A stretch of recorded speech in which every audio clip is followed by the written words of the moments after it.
Oh, well, Oh, hello, because, we can't see anything right now, but me and Cherry are here. We're Cherry. We're doing good. Hope everybody at home is doing well. On top of that, we got top 8 of NA West, NA Canada West, I should say. I believe number 4 of the mhm. World Warrior event. So definitely looking forward to tonight. I believe top 8 maybe still being solidified. Do you know if it came to an end or not already, Sherry? So everything is pretty much settled outside of this very last match that is going on for losers. It is Okay, between okay. Chris CCH and iProve right now. And the winner of that will determine who is going to go up against. Oh, actually, I don't want to get into it yet. Let's Okay, pull up okay. practice when it's time, and then we can talk about who they are going to play against. But I think it's going to be a really good match.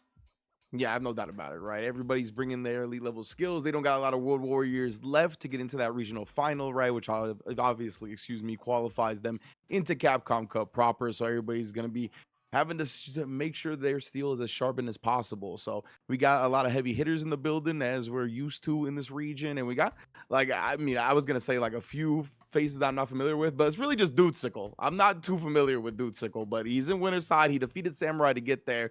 So I want to see what that dude brings to the table.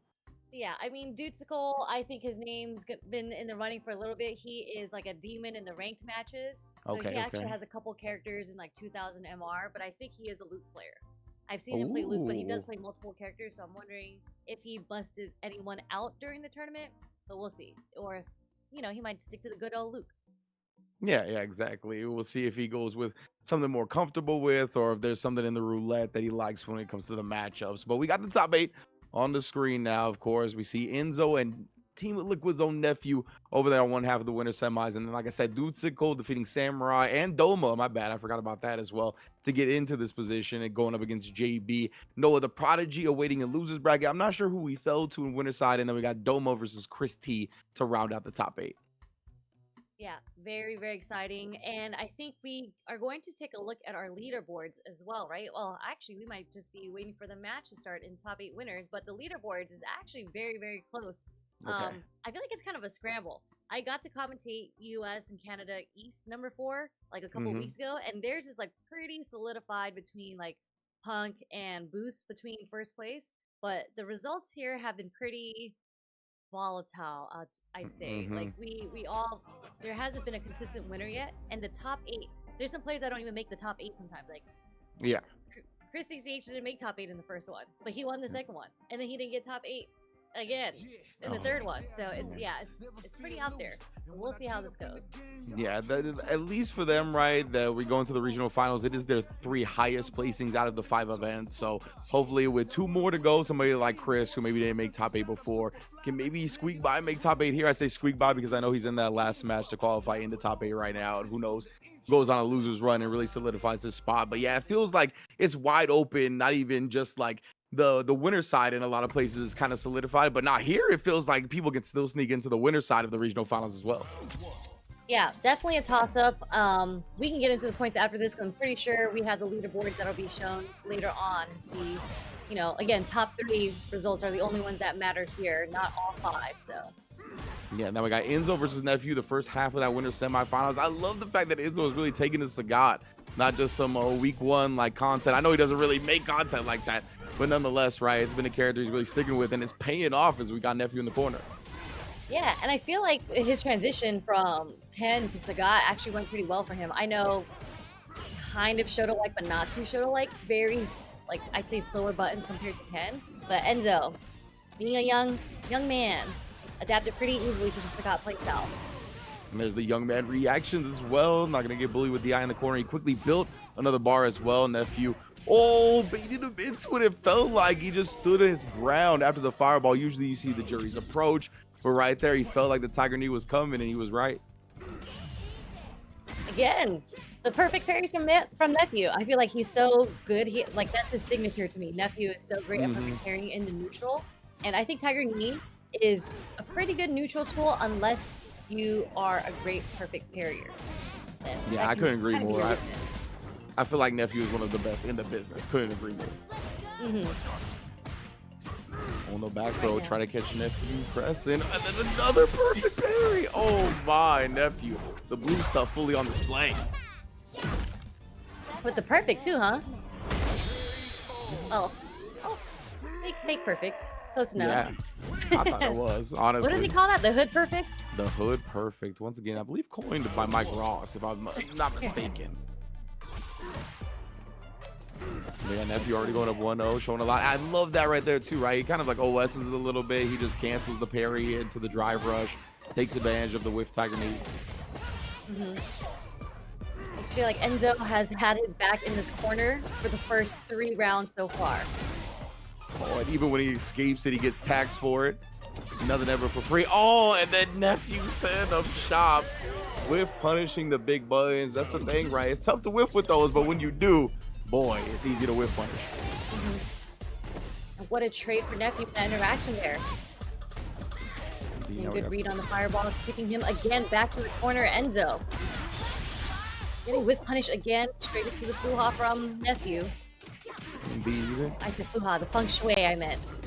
We got you. We picking up what you're putting down. The eyes are glowing. And then the burnout as well. Not going to immediately go into the DI just yet, right? Oh, instead sets it up off the overhead. Knew Enzo had the reactions last time from the block string. I like nephew layering that a little bit. I mean, I wonder if we're going to see a character change. Are we going straight into it? Yeah, we are. I feel like Nephew right now is speed running through these rounds. Yeah, oh my, another whip punish. These big buttons, bro, and God. then the read on the ODDP. Nothing going right for Enzo. Oh, again. The throw bait to the throw bait. That's Justin Wong's least favorite way to open somebody up. I learned that EWC. He was like, I hate that. Man, but Enzo struggling really hard in this matchup right now with the spacing, I'd say. Bro, indeed. Look at that perfect presses into the fierce now. Finally finds an ODDP, but just walked out. Nephew. This is clinical, bro. Oh no. Number 2. Number 3. 4. Oh, man. Don't do it. Oh my God. Not the 5th one. Pulled with an Akira drift at just outside of throw range.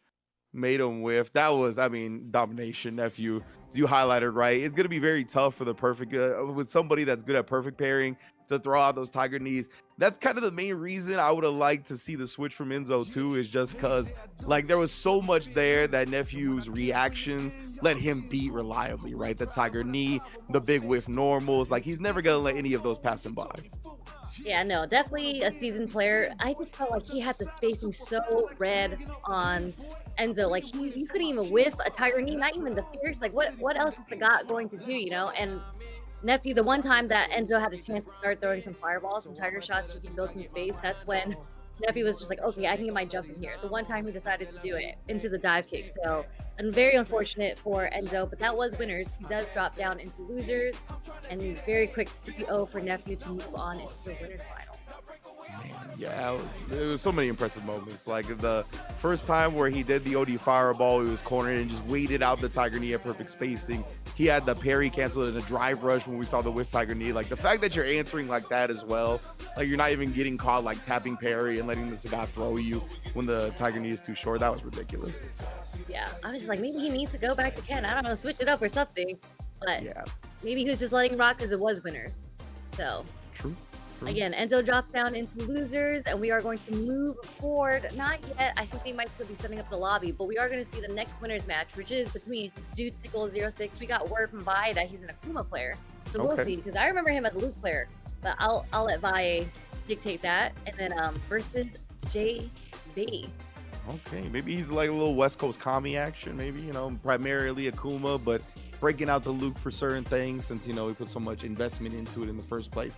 But going up against JB, glad to see it. I feel like I haven't seen JB as much as I'm used to seeing. So winner's side, top 8 berth here in the World Warrior. That's definitely a great look. Yeah, I mean, I think we're so accustomed. I mean, JB's been playing for so long, him and Nephew, right? We're so accustomed to seeing them somewhere in the top 8, usually within the top 3. JB had a lot of dominating performances in the past where he's like winning everything. So it is, yeah, I agree with you. I feel like we haven't seen him as often. I know he's gotten 7th, he's gotten 3rd. I don't know if he competed in like, or he didn't. West Coast is kind of weird. There's some players that like don't compete in all of them. And Vi was just talking about this earlier, how sometimes it's not on purpose. Like Christy forgot to register last World Warrior. Dr. Danny Fan forgot to register for this World Warrior. Doma DQ'd himself, and then Mike X DQ'd himself before top 8, even though he was still in. There's a lot of weird decisions that are happening in the West Coast. Okay. All right. I don't know what's in the water out here, but nonetheless, we're going to have the players here today. And like we said, with the only 4 and 5 remaining, I was going to say the 4 and 5 remaining, I can't imagine somebody misses it, right? But then you said Danny Fan missed today. So, well, at least next week, I have to imagine everybody is going to set all the reminders possible, because it looks like we are going to get Dusicle locking into the Akuma. That's what he's at least highlighting right now. Going up against JB. And JB, I mean, as far as I know, it's still just the Rashid, right? I don't know if he's added like an Elena or some DLC character that I haven't seen. Okay, so. For sure it's the Rashid. That Yasar is coming out. Those Eagle Spikes are coming through. All right. So we're going to see it, right? The Rashid players, it feels like, yeah, like the changes to the character have definitely toned down, like how rampant he was running a lot of the time, right? Like I feel like Gachikun, we're not seeing the results that we're used to seeing. Like Big Bird and JB, again, like I said, I haven't seen him as much. But Kevin's still doing it. So you definitely know the juice is there. They're just like slowly but surely figuring out this version. Yeah, and I actually don't think they like changed too much of him. So I think maybe people just got tired of the team. People just want to try new things. But yeah, as you mentioned, Dual Kevin staying true to the routine, and same for JB. Yeah, he's still getting great results with it as well. And Big Bird did have a good performance in the OGC, but JB got the corner now. I was going to say the level 1 still sneaks through. I'm not sure if that just doesn't count as a projectile, if it was too early. I got to double check.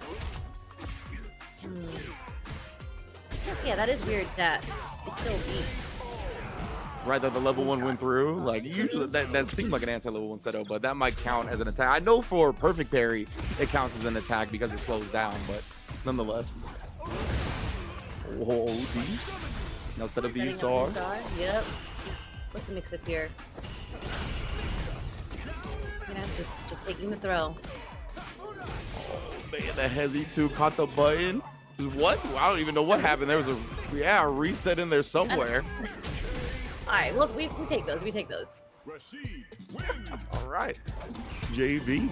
Finding it. Yeah, I felt like it was off the driver's cancel, like the crouch light kick, just like reset him. That was all right. I've actually never seen that, so I don't know if it was on purpose or not. Whatever. We'll take it. We take those wins. A nice interruption with the stand jab coming from Dusicle. There's a perfect parry on the overhead. From JB, setting it up, the same setup again. I guess he'll take that trade. Why not? Yeah, it seems like a pretty good trade for him. Especially gets the push back towards the corner. Dusicle spin 2 bars on it. And look at the pulling of the drive gauge, but he beat him to the punch barely. That was big for Dusicle to save his bar. Overhead again. Very close to being burnt out, so he has kind of want to stay active here. Again, hit. Yeah, JB really abusing the whirlwind game right now. No, bro. The jump in. It looked like JB tried something too. I don't know if it was H Mixer and it was just a little bit too late. Oh. Yeah, it was a counter hit, right? Yeah. That came out. It's probably the Mixer that came out too late.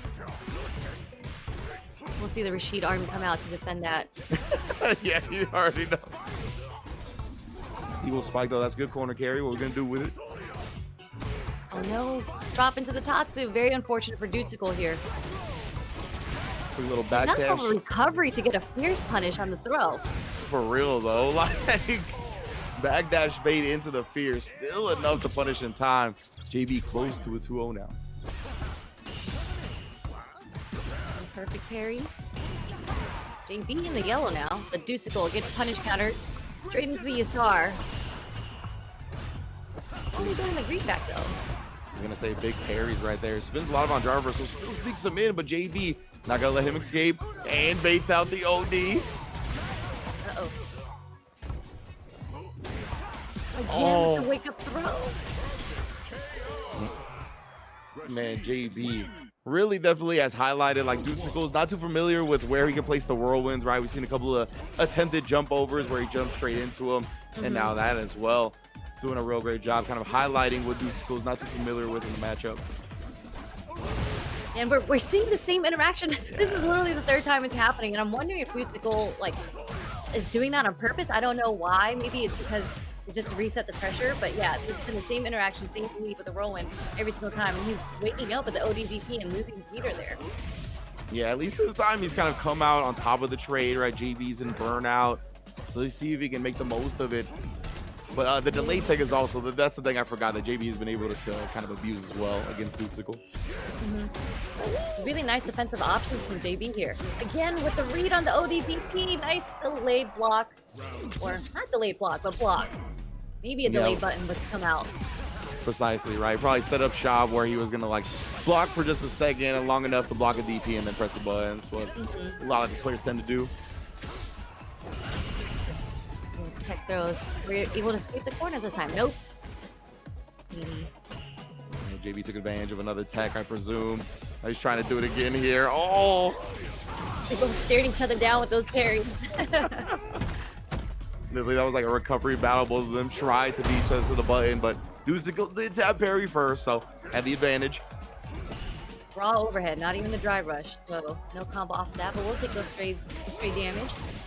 Tatsu straight into the corner, putting JB into the yellow now. Indeed, right? I want to save the rest of his bar for this precisely. Be able to get another combo and most likely extend into the kill. Nice routing from Dusicle.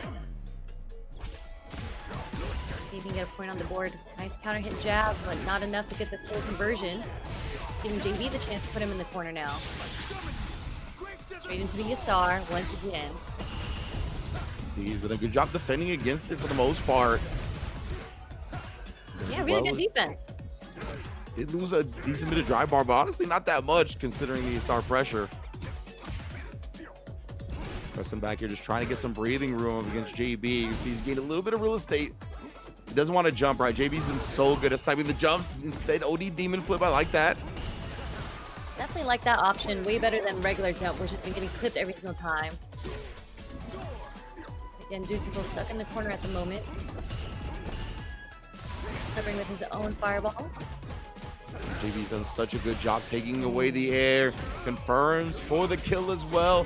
JB winners finals of NA Canada West #4. Yeah, really not as fast as Nephew versus Enzo, but again, another 3-0 coming from JB's side. I don't think it's surprising that we're seeing JB and Nephew in winners finals, but this isn't a winners finals we've seen so far in World Warrior West. So I was gonna say, right, this was like the winners finals of like every SF5 World Warrior once they both made their way out to the West Coast, right? Like we saw this every single time, and yeah, it's definitely been less prevalent in SF6, so it's cool to see it now. Yes, and Dusicle unfortunately drops. I'm so excited to see the next match though. I was like, I mean, I love iPeruse, shout out to Renzo, but I really did want to see this upcoming match in losers because have you seen, if you guys aren't on Twitter, there's like a little history between Noah and Christy CH. Christy CH's dad, if anything, you know, being an advocate for Chris. So the fact that they get to play each other now, there's a lot of pressure, but we know that Noah doesn't really succumb to pressure like that. If anything, it makes him stronger. So he definitely thrives under pressure, right? And he talks about it. He likes what he likes. The more pressure on the situation, the better as far as he's concerned. I want to see the dad match though. So I don't know his dad had influence on him, advocate for him, right? Can we get them to pick up the sticks a little bit? That'd be sick. I mean, it just wouldn't be a great show unless his dad plays. I'm sorry, I actually can't assume anything. A lot of people play Street Fighter 6. I'm not gonna assume that his dad doesn't play. Sure. Wasn't there like a tournament? Where was it? I think it was somewhere in Europe with like legitimately a retirement home where they held like a Street Fighter 6 tournament. It was in France. So I don't know if it's still going on, but like the winner of that circuit gets sent to Evo France. So that's right. It's very recent, yeah. I forgot about that. That's a cool little tidbit. Not to put like their dads on blast. They're not quite retirement home age or anything. I was just like trying to build on the point that yeah, of all ages, people play Street Fighter 6 for sure. Yeah, really excited to see this. I think that you still might be setting up the match, but how's the new? Oh, there it is. Chris is still primarily on Terry, I presume. Well, so he's been playing Ed throughout the tournament. Oh, okay. So he does still play Terry. I think earlier he had to play, if he wanted to go with Ed, he was going to play a mirror match against Charlie, and he went Terry in that matchup. Okay. So I think it's we'll see who he ends up going with, but I'm pretty sure he's gonna go with the Ed. I Can't like see his over that. Ed. Yeah, I like his Ed overall. His other characters, honestly, like his other characters are great too. But like when I saw him on the Ed and really starting to gel in this game, it felt like that was his character. No, there's been some changes, there's been some exploration, but I definitely like seeing it back. Going up against Luke for Noah, we already know this is tried and true. He's been doing some exploring as well, but you already know he's the most effective on Luke. Yeah, for sure. That Luke is so scary. I mean, I love watching his play because he does stuff that I would never do, but it always works out for him, and I'm just like, damn, I gotta figure out how to put that into my plan. Like, how does he do it, right? Like, definitely a baffling player, Noah the Prodigy. Yeah, so you're watching or playing against him. Fortunate drop from the heavy knuckle there. There's the knee. Negative in that situation. Chris's back is against the wall. And Noah risking some jumps as well. Great backdash from Chris. Oh. What a knee with the fierce there. Forward throw puts Noah into the corner. He risks the jump again, and what a timing to do it, right? He inched forward a little bit, kind of caught Chris ECH, thinking about some other things, able to escape. Spine buster. Play jabs. Yeah. Roundhouse. They Able to actually buffed that connect this forward. season. Wait, which one? That forward roundhouse, the knee that he does. Oh. So they gave a bit better frame data, so people just like throwing out a bit more, especially in very space. Of course, it gets punished still, but if you get a counter hit, you get a crouch strong off of that. It's so good. Oh, that is nice. Great reward for CCH now. I'm going to find a big reward of his own while Noah's in burnout. Oh, what a challenge right there. Usually he tends to go into the flash knuckle as well. That's a big call out. Nice block on the overhead. I think we're going to see a lot of heavy knuckles because he has a level 3 on his side. Chris, he tried to get the perfect parry, but Noah actually pressured with the crouch medium kick off the drive rush. That's something he does often, right? That's why he got the imperfect parry. Managed to keep the pressure and the kill. Oh, tough break for Chris. Noah, big capitalization. Are we going to go straight? Yep, we're going straight into the second match. It was a pretty good back and forth there. Both of them played pretty good neutral, and they put both of each other in each other's corners. So I think it's a pretty good fight. Agreed. I thought that was a close game one. Spinebuster yet again here, setting up the corner. Oh, once more. Spinebuster party tries to bait it out. Oh, what? I don't even know how. This is the thing that Noah gets away with. That's what I'm saying. That's Noah's signature. He does like neutral jump and empty jump crouch strong, and always counter hits people for some reason. Oh man, bro. Just like the pressure he puts on you before that, right? Just gets you lost in the lights, thinking that there's something coming. Lots of empty jumps from Noah in this set. Oh, this time though, able to take advantage of Chris's approach. Yeah, nice neutral jump. Neutral kick from Noah over there. Nice check from Prince on the drive rush. Oh, tries to base something out again. Noah's defense, he's been so right in a lot of these situations. What a beautiful, perfect parry. Yeah. On the medium sandblast, starting all the sequence right here. Nice drop back jab, just to keep him in the corner. But what a confirm and to stand fierce. Oh, Chris. Not looking for anything off those jabs, but it is going to punish that one, as you mentioned, right? Still punishable, even though they were mashing. Yeah, they were. They were pressing some buttons. Most players not looking to back down. Still, even that same energy, Noah with the wake up DP. Punish on the low forward. Noah trying to apply his pressure again. Back though? No. Wait. Yeah, it was so I thought he was gonna strange. try to maybe burn him out. Definitely right. You could assume the back throw, like you get corner position. If he doesn't get burned out from that, he's close to it. There we go. At least we checked the empty jump button this time. You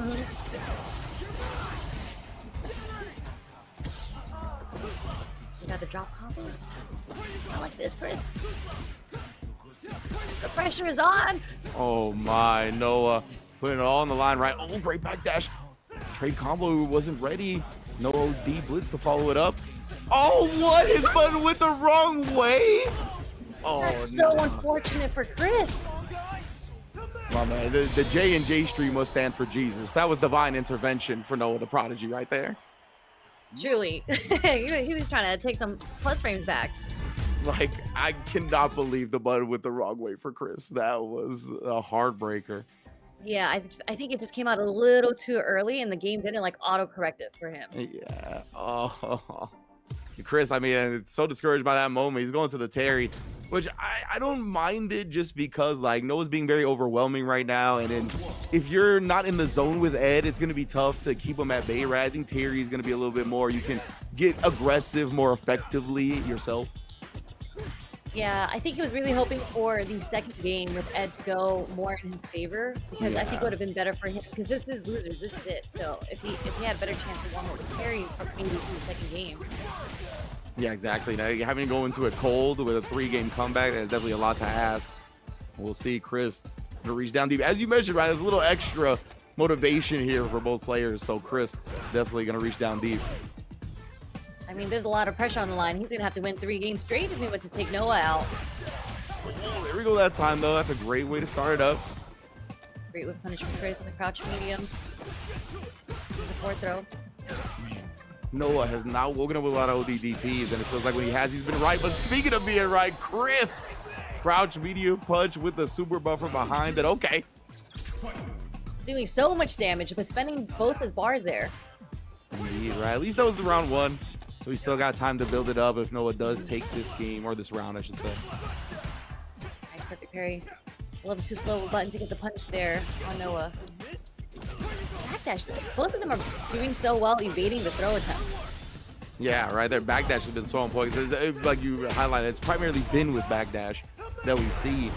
And Noah right now, able to take advantage here. I like the spin on the level 3 as well, just because of the drive meter situation. But Chris still managed to build it back. Uh-oh, here we go again. Oh, nice wake up reversal from Chris. Does connect.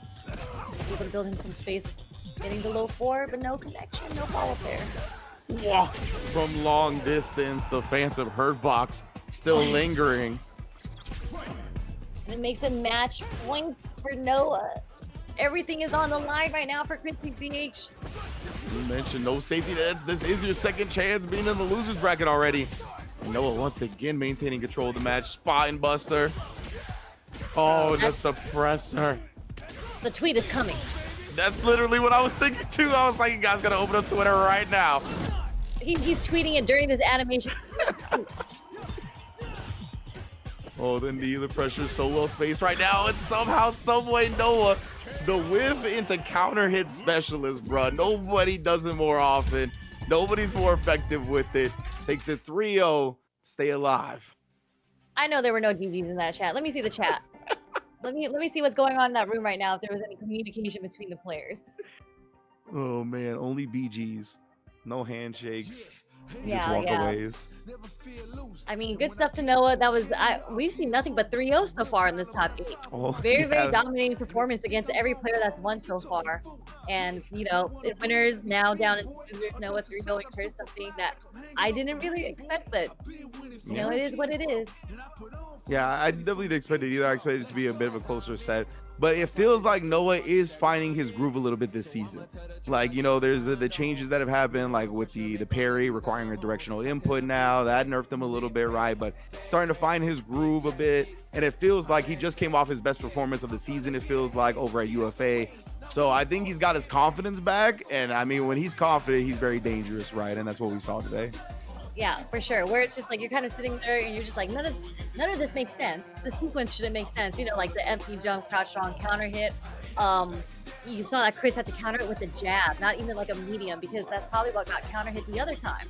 Yeah. So there's a lot of things that Noah, I don't want to say he gets away with it, but he definitely does a lot of unconventional things that typically wouldn't work if you like sit there and think about it on paper. But Noah's not that type of player, and we all know that. Yeah, and I don't mind you saying like he gets away with it, because he kind of does, but he sets it up, right? Like all of his pressure and the way he plays allows him to get away with it, because you're thinking of what could this guy possibly do? He always does something crazy. So because of that, he slips in these moments where it's just like, I should have done something about that, and you just get hit. But we'll talk more about Noah later. We got Chris T versus Doma XD coming up right now. Another one I'm very excited for as well. I haven't really seen these two clash much. I'm sure they have, but I haven't gotten to see too much of it. Yeah, I mean, Doma has been, you know, he's from the Washington scene, out from Seattle. He goes to the salon. He plays in their quarterlies, their weeklies, and he does really, really well. I mean, he won one of the World Warriors, so I think he's a Hmm. very up and coming player. Really, really great performance and just really solid Kimberly overall. Yeah, the Seattle definitely got a strong one with Doma. 100%. Chris T beat him to the punch there, but oh, okay, homie whiff. You know, you didn't whiff punish me, I won't whiff punish you. It's a gentleman's agreement. Big carry in the situation and the DI afterwards. Little jump reset. Yeah, it was a bit of an awkward situation. Doma, I'm not sure if he just wanted to get hit to not get burnt out, but either way, he's gonna get it. Mhm. Might as well just give up this round. I wouldn't spend the bar. Yeah, I completely agreed. In that situation, you still got too much burnout to go through. Might as well just take it. A very strong round from Chris Tatarian. Let's see if Doma's able to adapt there. You know, Noma already gonna keep the pressure up, trying to get Chris T on a throw bait, but discipline from Chris so far. Oh, you trying to walk up way too far in her business. Doma with the check. Mm-hmm. Sprays the Vagabond. They'll be trading mediums right now. Seeing a bit more fireballs come out from Chris T's side. Yeah, it feels like because of that check, right? He's like, all right, I'm gonna establish fireballs a little bit. Doesn't seem like Doma's jumping too much either, but what a whiff punish. And going that quickly into level 3, Chris, if he's not burnt out, he's gonna be on the doorstep with it. Yeah. Oh. Well, there's the burnout, and we get the buff. Doesn't really matter. Chris, he says he's gonna get the whiff punch with low forward. Neutral jump fierce connects. Yeah, I think Doma thought he was gonna end up on the other side, but waking up with the button here, not gonna get bullied. No, the back throw attempt, you weren't close enough. Again, the delayed stand short works again for Doma. Really, really good defensive options coming from his end. We saw the whip punish earlier with the stand short too, which is how he got his level 3 off. So he's getting a good read on when Chris wants to press his buttons. Yeah, that's a great highlight. The light kick has been huge for Doma here in game 1. Oh, again, the DI punishes here. What we got next? Okay, I like that little side switch action at least. With punish with the fear straight into the level 3. Huge life lead for Chris now, and life and 5 bar lead. Yeah. Completely right. Oh, just go with the jab. I wonder if that was supposed to be DP. It just came out as jab, but either way. I think so. There's a stand short again. Stand light kick, putting in some work. Doma gonna be a little bit content, I think, to chill out as long as they keep that drive meter right. But Chris done a good job sprinkling fireballs and heavies. Not let that happen too easily. Gonna spin it on the drive rush, but he hasn't bitten on any of these throw baits, and then checks the run pressure as well. Chris looking so good. One more interaction, guess. Nice. Empty jump load. What? No, you don't have enough health for the DI. Reactions, but not the health. No, but you know, it's just what we're trained to do. It's so hard to fight that instinct in the moment when you can't survive your own DI counter. Be like that sometimes, though. It really is. The delayed catches Chris T. I wonder if Doma, because when people adapt to like the sequences, and the Chris T has been doing a lot of like perfect parries on Doma's runs. Kimberly's tend to bait that out by doing like empty jump runs into throw now. So I wonder how Doma's going to switch up his game plan. Doesn't matter right now at the moment because Christy's burnt out anyways, and in the corner. Yeah, I love that sweep from Doma, but wow, Chris finds the button back right. He's gonna get a little space to work with now. Jumps over the DI, but thought he was gonna be close enough to get thrown. Great stuff from Doma right there to punish him all the way for the round kill. A little dancing movement from Doma instead of that throw shimmy. Oh yeah, my kick was already out. Just fortunate timing for Chris that time. They're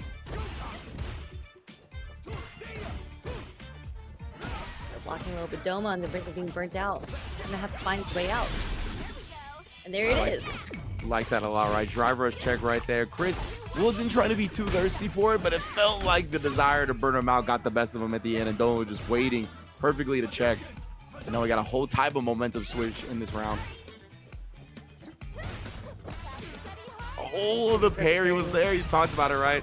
Now we get a bait out using the run stop. Tried to sneak the DI in, but Chris, just as he got into yellow as well, that's CA damage and CA drive damage. Oh, man.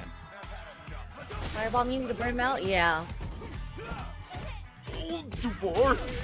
Nice. Yeah, it's going to be plus because of the burnout, right? That jab into the stand medium punch. Now that's like a 3 frame trap or something like that. Mm-hmm.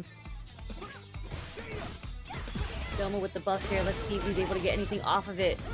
Christie with his first ODDP as a momentum breaker. Yeah, Chris finding the mark that time. Delayed jab beats Doma's button attempt that time. And then the meaty stand medium after the drive rush. Just pressuring right now. A little too far to get the whiff punish there. Doma immediately took advantage. Now Chris applying this pressure in the core. Tried a little bit of delay, crouch movement looked like, but Doma gonna risk the level 1 and be right about it. Reversal she has, but let's see if he's able to get the momentum started again. It's really one hit for Chris T to take this round. Indeed, and Chris, it feels like, oh, the drive rush jab beats Doma to the check attempt. From that distance at that speed, it's very difficult to check those drive rush jabs. Stand medium kick though beats Chris to the button. We already know. Now we're going to the corner. That's where Erin Kimberly makes the most of her money. That meaty low forward again. Again, Chris is so good at getting these delayed jabs. Oh man, and then the Fierce catching Doma's option as well. Parried up this time. Optimal punish starter. He's up all the bars straight into the level 2 just to seal the deal on this round. Just a pixel. Still safe, yeah, so that's why Chris just walked away, right? Didn't want to stick his hand in the blender. Oh, tried to bait it out, but just wasn't shallow enough. Chris T on set point. Beautiful spacing from Chris, too. He did a little walk back, walk forward just to get that DP punish. Man. Oh, recovered. Nice cancel from the crouch jab. Again, it was the delayed crouch jab, too. Yeah, Chris covering all his bases right there. Great reaction. And again, the Fierce. Been opening Doma up on these wake-up situations. Then the back dash, faking the safe jump. Oh my goodness, Chris T. Another 3-0 Sherry. We are speed running through this top 8, let me tell you. Nothing but 3-0s all over the place. What in very, the very world? dominating performances. Definitely, everybody is looking extremely convincing in round 1 of Street Fighter 6. The most thing I'm interested about for this top 8 now, I guess, is to see how those players from winners are going to go up against these players and losers that look so convincing, right? Noah and Chris T, those were dominant performances. So yeah, there's a lot to ask from our players right now. But I believe we are going to take a quick break after this match, or, you know, what the match that just happened. That's the one. But we're going to take a quick break and then be right back to conclude this top 8. Don't go anywhere.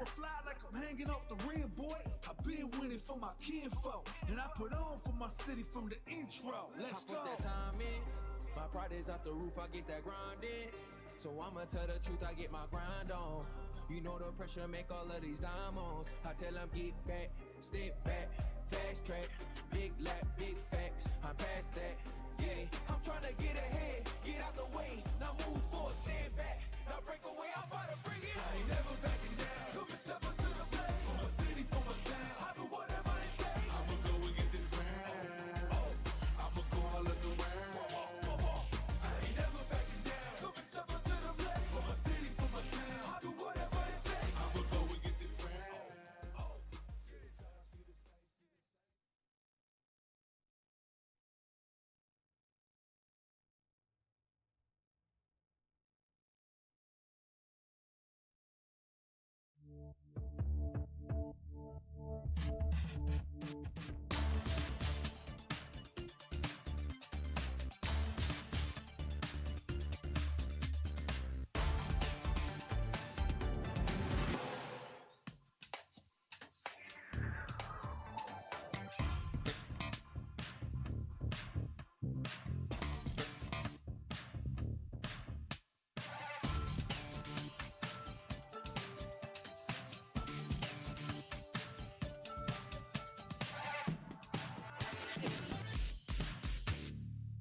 What's up, guys, and welcome back to the Capcom Pro Tour World Warrior US Canada West, number 4.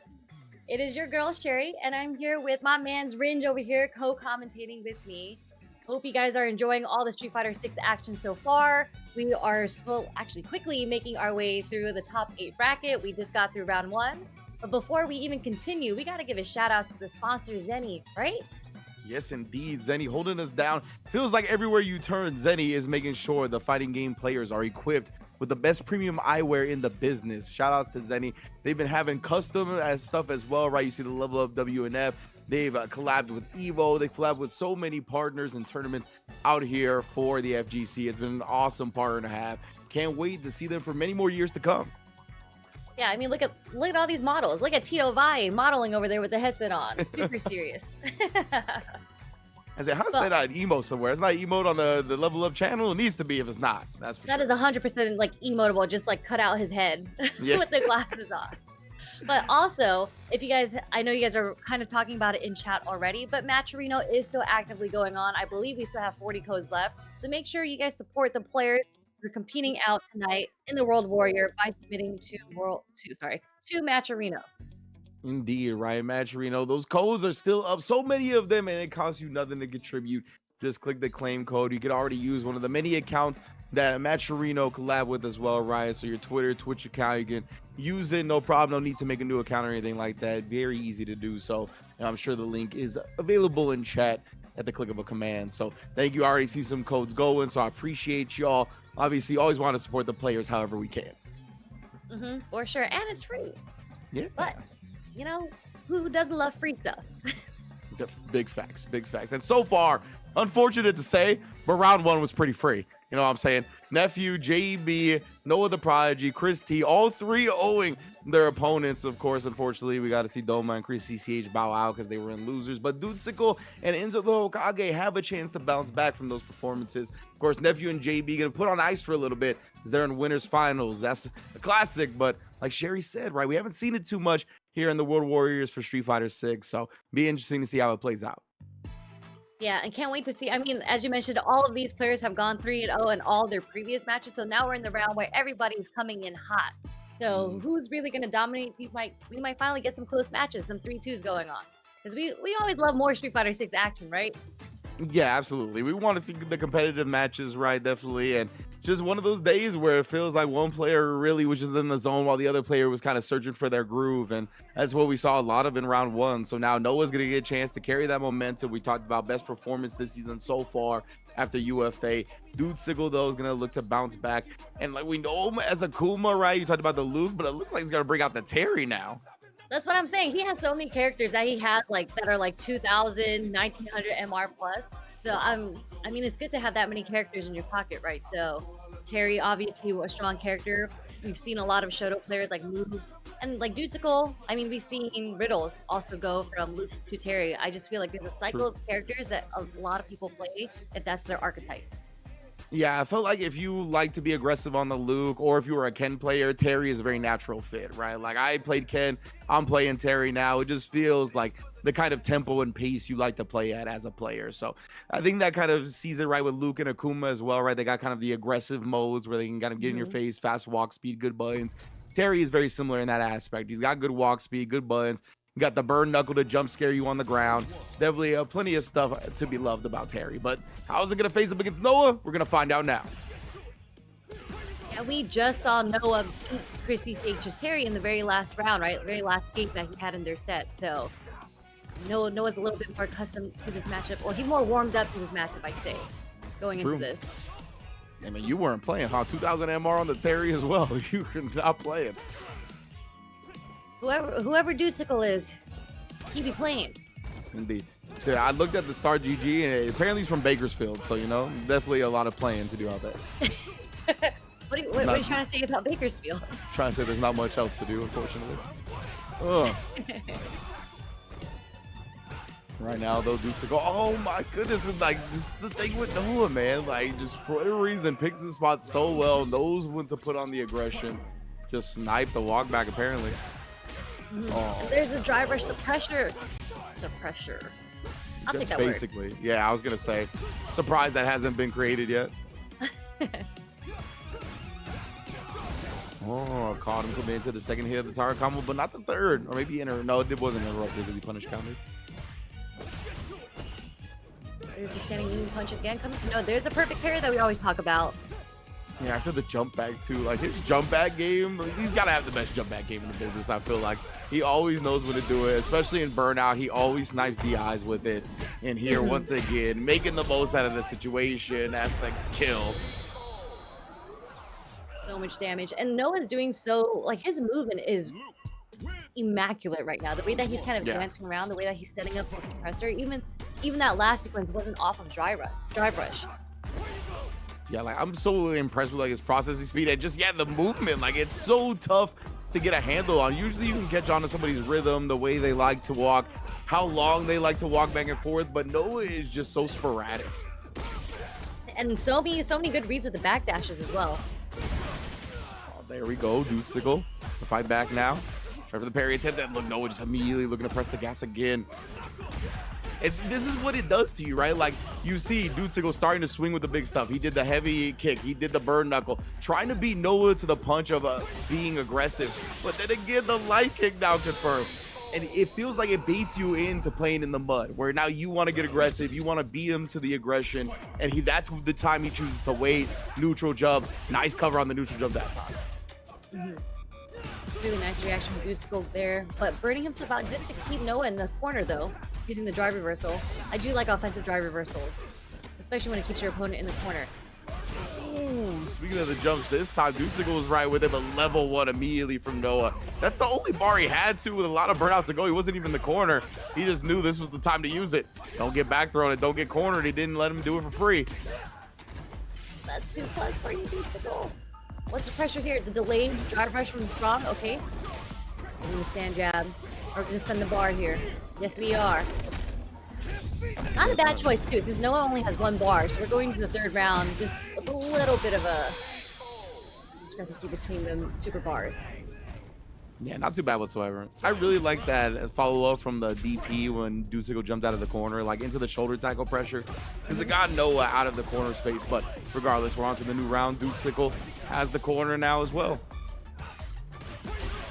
Yeah, Noah with the backdashes, and Dusicle again burning himself out, but this time Noah wakes up with the drive reversal. A lot of drive reversals happening right now. Oh goodness, and then the drive impact to follow. Noah, that's a big reward here as a big corner carry gonna put him to the corner. Yeah, the plus range from the burnout on the sandblast, and the DI counter was not there. Dusicle had a bar, but wasn't prepared to stop Noah's pressure. That's going to be a wrap on game 2. Did it with the quick super as well. We really are speed running. Yeah, we might see another 3-0. Like, Noah had a chance to make us watch the cinematic. He was like, nah, I know the vibes tonight. Level 2. Get us to the next game quick. He's like, I built the level 3, but I'm not spending it. Yeah. I'm trying to get through these matches ASAP. Now here we go again to the corner, bro. Just so fast to get there, but Dusicle able to press out, but he dropped his combo a little bit. Now the perfect parry is gonna stop Noah for a moment. We're now going to push him to the corner. Noah again with another wake-up backdash. No one has really caught on to it yet. But again, Dusicle pressing buttons on the plus situation after the shoulder tackle. Yeah, has been challenging him a little bit, and Noah, oh, he has not gotten greedy, and then this time beat him to the bone with a light kick. Jumps again to bait, and it was a jump back, knowing that the level 1 moves Terry forward, and he wouldn't have drive rush to chase it down. That's the little things that Noah, I feel like we ignore a lot of time just because he's so wild. There's like some calculations that I'm just like, how did you remember to do that? Very hard read. Nice check with the stand medium punch as well. Checking the drive rush. Juicicle on the brink of burnout again. Number 2. Oh, he tried to do that setup again. Yeah, he wanted that like spaced out sandblast. Did the classic, the jab whiff into the crowd strong. Noah has had so many counter hits off that, but now Dutsicle comes in again, and I'm not sure what's happening, if he's just like trying for like a side switch that he's not getting, or if he's just dropping combos. It's a little strange. I mean, Dutsicle was getting so many perfect parries in that scenario until the very, very last one. Very unfortunate for Dutsicle, but good stuff on Noah. Another 3-0. Moving very, very quickly now. Legitimately hitting the NOS for the first 2 matches of that top 8. So he's gonna be in losers semifinals now. Real quick with it, awaiting the winner of our next match, I believe it's Chris T and Enzo the Hokage. Yeah, and it's going to be really interesting because I just looked through the brackets and it was Enzo who put Noah into losers. Oh wow, so we might get to see that run back. Enzo can get through Chris T. We're going to see that happen again, so I'm pretty sure Enzo's probably going to stick with the Sagat that we saw earlier. I'm pretty sure he doesn't want to play the mirror match also against Chris T. So we're probably going to see the Ken versus the Sagat. Should be fun. I'm definitely interested to see this one. I feel like I haven't seen this matchup specifically a good amount. Like I've gotten to play against Sagat a decent bit with Terry. I've gotten to see some other matchups and theorize some of the matches, but I haven't thought about this one at all. So I want to see, like, just on paper, it feels like Sagat's got great tools against them, but obviously, Chris T is going to be much more comfortable on the Ken than Enzo is on the Sagat. But the way Enzo has taken to Sagat, it feels like a fish to water. So maybe I'm a little ahead of myself with that one. Maybe we'll get to see who really does, who has a better Jin ride. The Tiger Nexus or the Jin ride. Right now, Chris is going to get that big corner carry Ken's known for. Tries to bait Enzo maybe in a teching on the empty jump. Simple walk-up throw from Chris T. Was able to connect with Enzo, backdashing the second throw attempt. Another jab check. Yeah, able to poke out. That's, yeah, a great reward for Scott. Yeah. Beats him to the button with the roundhouse. Yeah, and then the crouch medium kick. Just outspacing the stand medium kick and catching the whiff punish.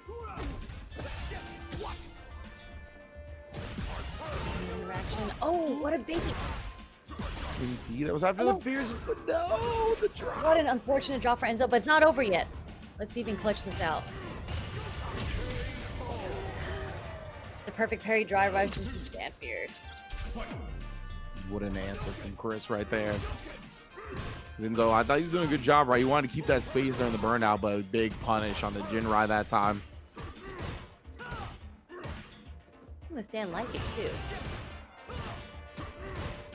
Just peppering away with normals and heavies against Enzo right now.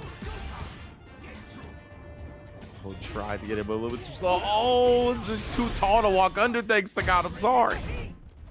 Yeah, I mean, Sagat's usually so consistent with anti-airing. I'm very surprised that Enzo tried to walk under there.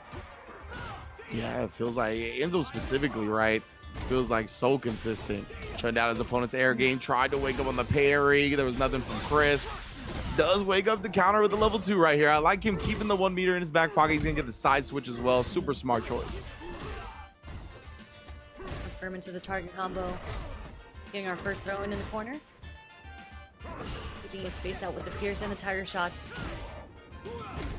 Not gonna throw right before he got his drive meter back here. Chris trying to put him in a strike throw. Great drive reversal. Would have been safe if blocked anyway. Slowly Tiger shot. Might be able to get. Oh, there's a DP. There's the anti-air. Oh, he just barely mistimed the OD, and then he jumped the Tiger knee. That would have been the kill if the OD fireball connected. Oh, no. Very, very unfortunate for Enzo there. The fireball, the Tiger shot was just too fast. Went right through Chris's body. Legit. Had to be like a frame or two off because, yeah, we literally saw it pass through Ken's model. It just did not connect. I mean, according to history, Chris T has a 3-0 Enzo now. Oh, no. Or the streak is broken. I'm rooting for the traditions are meant to be broken. That's how it goes, right? Something like that. That's not how it is, but you know. Oh, beautiful walkout. Back throw opening Chris T into the corner now. Another throw. Tried some Tiger Nexus pressure, but Chris T willing to press on it. And because of that, he's going to convert all the way into another round victory. I don't know. The prophecy is looking pretty accurate right now. Yeah, and these rounds, we're seeing, again, something that we saw very, very similar pattern in winners. Enzo has his back to the corner quite often. Yeah, it'd be like that, right? Especially against Ken, so easily put there. He just hasn't been able to fight out too effectively. Chris's like spacing when it comes to keeping you in the corner, though, is really, really good. We'll try to sneak in with a run, but got shut down, and the little stub kick as well. It seems like Enzo's starting to find his rhythm with Sagat in his matchup against Chris. He's doing a great job right now. Hasn't whiffed nothing. Stayed in Chris's face, but solid defense still. Yeah, peppering some buttons in, able to get his tiger shots in. Tried to check the drive rush, but gets counter hit instead. There's a big backdash coming from Enzo. Ooh, big tiger knee right there, shaving off a bit of Christie's drive bar. Got the hezzy on that one, but couldn't convert. Does find the anti-air regardless. Man, Chris's health, our drive gauge got bullied so hard. Tried to bully him more with the tiger knee. That was a nice parry to protect it, but still checking the run cancel. Interesting. We didn't want to dump the bar there. On the check. And he's going to get burnt out into the corner. Whole pixel drive. He took the hit, but I don't know if that was the best decision, especially airborne. Oh, that means Chris gets the big juggle. That conversion was ridiculous. It was. I honestly thought the same thing. Like, oh, take the fireball hit, it's fine, because you just don't get burnt out. But that was a very, very good conversion from Christy. Man, yeah, the expert stuff we talked about. That's just the level of Christie's at on this Ken right now, though. Enzo with the perfect parry. We out. Oh man, yeah, the Tiger Nexus is getting shut down here. Christy again so consistent with the defensive crouch grab. The timing has definitely been just plaguing Enzo for a lot of this offensive pressure. Has been able to make a lot out of it.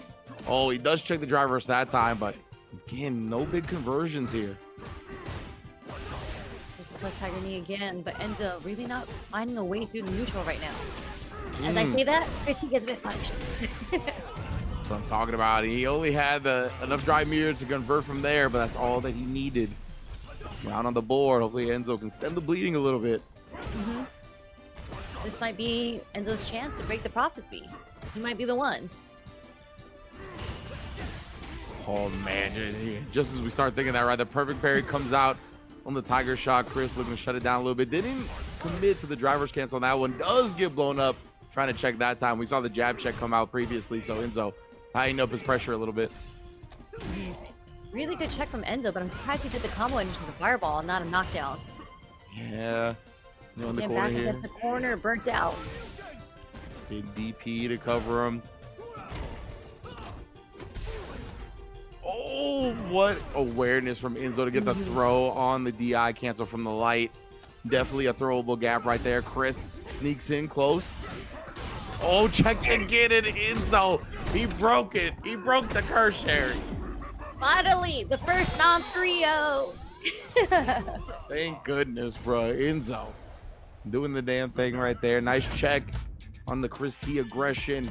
That's been kind of Enzo's game, right? He's been trying to play it slower, see if he can check Chris on the incoming a lot of the time. And hey, finally found a lot of success with it in that game 3. Yeah, I felt in that very last sequence, like that last interaction, it was because Enzo was on the brink of getting his bar back. So Chris might have felt a little like, oh, I need to get in now, make sure he stayed like in the burnt out mode. So I felt like that's why he kind of rushed in, and it was a little telegraphed. So Enzo was ready for the check into the CA for the game. Yeah, I felt like that was one of those instances where Chris T got hit like that in his opening round set as well, where it was like this moment where Domo was about to get burnt out in the corner and he got kind of his drive rush checked as well, right? So that's been like an area that some of the opponents have been able to exploit for Chris a little bit. Let's see how that develops. We got 2-1, our first 2-1 of the day. With the imperfect parry on the Tiger knee, though, meaning Chris T doesn't get the advantage. No punish there. Okay, and then he's gonna poke out right, converting from there with a crouch medium kick, not only spinning in the meter with a punish counter jab. Hold again, checking the drive rush pressure, not gonna let him continue it. You see just walking to the stand jab. There's a Jinrai on block there. Enzo, huge, healthy life lead here. This might be where the tables turn. Exactly where you want to be as Sagat, right? Oh, and this is the whiff on the knee, get the parry into the throw punish. That's what we were talking about. Nephew's so good against, just kind of OSing it and drive rushing it after. You're gonna learn today, Chris T. Type of ODDP there. You're not gonna pressure me. I felt that one. Enzo teaching his senior a lesson, huh? Switching the roles a little bit. Oh, big trade. Shouldn't say big trade, little trade. Well, Enzo with the challenger with the wake up jabs as well. He built to the third bar, but he didn't spend it. I think he wants to kill. Feels like it, especially just pulling down. Oh, yeah. Cross cut into the level 3 instead. Huge damage and burnout. Sure, he doesn't have the corner, but Sagat, that's pretty good at chip damaging you as well. Oh. Spending level 1 to get the pressure off of him, but he does put himself in the corner there. Woo. Okay, we got those one-hit confirms off the Fierce into the level 1 again, but Chris T, again, still burnt out. No super bar now either. Oh. Okay, I was going to say, does Sagat get like a juggle from there? He doesn't, but there's the chip. Great recognition from Enzo. I think Chris, he probably realized it at just a moment too late. Trying to get that level 1 out, couldn't do it in time. Yeah, I mean, are we about to see the comeback? Are we about to see Enzo 3-0 Chris T back? Oh, man. Yeah, well, we're going to get a 3-0. Okay, I was going to say 3-0 either way, but that's not true. Only now, if Enzo technically gets the run back, do we get a 3-0, so to speak. It's a technical 3-0, even though the scoreboard doesn't say so. It's true. It's true. Oh, man, that is the only way the tradition or the curse, however you want to look at it, stays alive. But I love that adaptation from Enzo too, right? Like we saw Chris go for the perfect parry against the Tiger knee in neutral, and he got the imperfect perfect parry. But that was data for Enzo to have, and that's why he did the different spacing on his Tiger knee and made it whiff and still baited out the parry for Chris T. Yeah, so we can see the adaptation that's coming out on Enzo's end, but now it's up to Chris T to change up how he's playing. Indeed. Looked like he snuck in a heavy Jinrai right there, and Enzo tried the challenge at that time. I think he's better off just saving the bar, as we highlighted before, right? In those situations, don't spend it, bruh. Oh. Yep, right back to it. Chris T from doing the perfect parry. He's committed. Oh, the big bait, but he didn't punish. He's still going to get a combo because the DI is close enough to the corner to get him one, but it's not what he wanted. Yeah, for sure. A little too slow on the DI there, but I'm very surprised he didn't get the punish there. Yeah, legit. Now Enzo's going to get his opportunity with a corner to Chris T. Oh, but sniped with the crouch medium kick. He's going to spend all his drive meter as well. He's not going to quite kill Enzo, but this is still good damage. Enzo has an opportunity to make a comeback, though. He's going to be definitely super ahead on resources. Yeah. Oh, I mean, interesting situation that Chris T put himself in. I'm not going to lie. Yeah, I was surprised that he ended up like converting or dumping all the resources on that combo. Oh, the DI beating the DP, Enzo. What? The hardest of reads there. He knew that Chris T was gonna wake up with the ODDP. You knew it was a hard read because he did drive rush DI, which is the answer to beat wake up DP. That was so sick. What a call out from Enzo. And I guess they both start at even ground now because they both don't have any super bar. Indeed, and the big drive rush, or excuse me, perfect parry into the drive rush punish. We're seeing a little bit of movement here from Enzo also on the offensive side. I was gonna say, you can tell he's feeling himself now. Definitely sprinkling in these tiger knees in better areas, getting aggressive, staying ready with the anti-airs.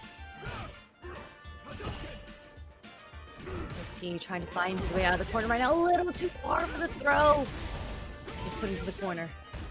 There's a lot of drive meter on it, so yeah, he's not gonna pursue too aggressively at this moment. Tries to jump in, but Enzo, he's been holstering those tiger shots, bro. He has not been throwing them much at all. Another stand short as a punch counter to Jinrai. Oh no! Fully charged DPs. What a comeback from Enzo. Reverse 3-0. I saw people in the chat calling that the Hood 3-0. Oh, the 3-0, there it is. That's what we're gonna qualify it as today. Enzo the Hokage. Hokage of the Hood 3-0s at the very least. Gonna be going into that loser semifinals to get his run back against Noah. But man, before we move on to anything else, that was a hell of a comeback. Great adjustments over the course. What a drive rush into DI to call out the DP. Wow. I mean, that was the turning point I felt for Enzo, right? Because oh yeah, it felt like the momentum was so heavy on Christie's side in the last game, but that hard read was just like, oh shit, I think Enzo's got it. So really, really good stuff to him. Very hard read. I think they've played each other so many times before. You can start making hard reads like that. And I love seeing it when it comes down to like the clutch moment, because that was it. That was like it went down to the wire for that very last interaction for Enzo to stay alive. Wow. Yeah, it did. And you 100%, like, you could just tell the energy in the air shifted, right? The next match, like you said, he's moving on offense now. He just fell on this groove. He was ready to like just pressure Chris in different ways that he hadn't before. You could tell Chris was a bit on the back foot from the way the last round ended. That was just, that was such a sick match. Definitely glad to see our first non-3-0 of the day. Super delivering. Yeah, as we're moving down, and that was losers quarterfinals, right? So now we're officially into the round 2 of things. So maybe we won't see any more 3-0s. Might be a lot of 3-2s happening now. Yes, but as you mentioned, we're going to see the run back between Noah and Enzo. But before we get to that, we do winners finals first, right? Yes, indeed. I believe now we go up to Nephew versus JB. One of the classic matchups that we see on the West Coast. We haven't seen it as much as we used to, but definitely looking forward to this one. I believe it's going to be the tried and true, right? It should be the Jury versus the Rashid. I don't think we're going to see any funny business regarding the characters. But I think we're going to see a lot of perfect parries from Nephew again. Most likely. That is something that Nephew is like so good at. Like, even I remember even in season 1 when I asked him about like the Jury Ken matchup, he was like, oh, I thought it was Ken's favor until I got good at perfect parrying, right? And then he was like, all right, then it's like 5-5.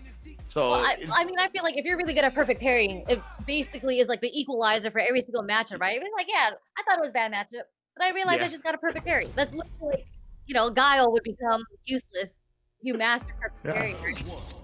True. And that's Nephew has mastered the perfect parry. So we're gonna see how JB plays around that. He tried to DI him, I guess maybe try to call out another whirlwind, but JB spent a lot of drive meter on it, but he gets the counter and the corner. Yeah, JB into orange right now, but he's slowly gaining it back. Nephew spinning the OD bar into the Fuha, putting himself into the yellow as well. Yeah, great awareness of when the fireball was going to dissipate as well from JB, checking the pressure while it was still on the screen.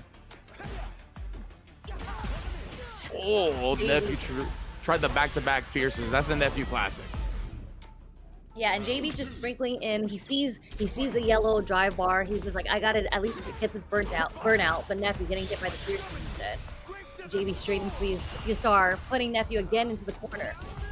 Hopefully that was the first throw, but you don't want to stick your hand in the blender, so got an opportunity to do it again, and now the drive rush overhead. Full combo. Still, I believe, had the enhanced spinning mixer from the Yasar as well. Perfect parry. I was going to say that's a safe jump, though, so just the throw tech is there. Spinning the bar to burn himself out, but at least a huge life lead here, too. Level 3 though. Nephew knew that would punish the whirlwind. Not gonna be safe from that situation. That's CA as well. It's big damage, and JB still has a lot of burnout to work through. Wake up roundhouse? Wake up forward roundhouse? I wonder if that was supposed to be level 1. Yeah, it must have been, because he thought it would chip out, and Nephew survives with a pixel. Wow. You know what? It wasn't that expensive. It's just a level 1. We can take those. Yeah, it's not that bad. Yeah, but very fortunate for Nephew that he just had a pixel of life left to get the punish. Oh, actually no landing for a punish. I thought Nephew was in time there, but instead, or excuse me, JB was in time. Nephew though getting the hit. Wake up with the OD. Yeah, I think JB's working on getting his level 2 as well. Maybe able to activate it off a throw. Yes, indeed. So right with it. That chunk of meter you build from throw.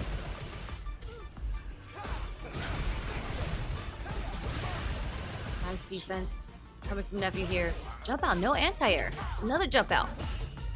Yeah, I wonder if JB is like respecting the dive or what, but no, respecting the Renko kicks with punishes it perfectly. Respects Nephew on the wake up. Feng Shui activation.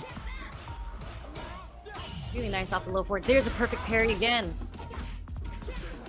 Yeah, it was a perfect parries. Whoa, okay. We're fine. I guess so. I don't know what just happened there. Yeah.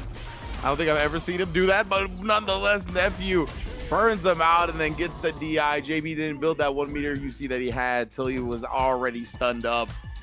Well done. And you know, you highlighted the feng shui off the crouch medium kick. That was such a smart way to commit to something without burning yourself out, right? He was below the 3-bar threshold, didn't want a drive rush cancel. It was better to spin the feng shui in that scenario because he still will have it for a little while and get attempts to pressure. Just elite level stuff from Nephew.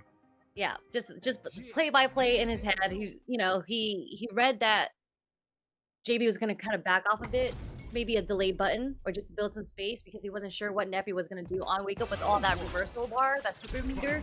A really nice low forward activation to the feng shui there, and he was able to burn out JB and catch the win. Yeah, really just love that choice from Nephew in that instance. JB now has control of the corner again though. Try to catch him biting. Instead, he recognizes the down back, so a sprinkle in the throw. Oh! There's a fierce that Nephew was fishing for earlier as well, trying to get these whip punishes. Yeah, man, Nephew, he'd be looking addicted to that fear sometimes, but for good reason. Kind of hit. Oh, and the wake up does connect for Nephew.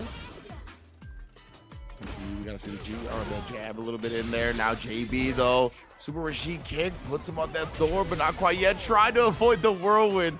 You see regular jump or dive kick, both were getting sniped out. A really nice conversion from JB too.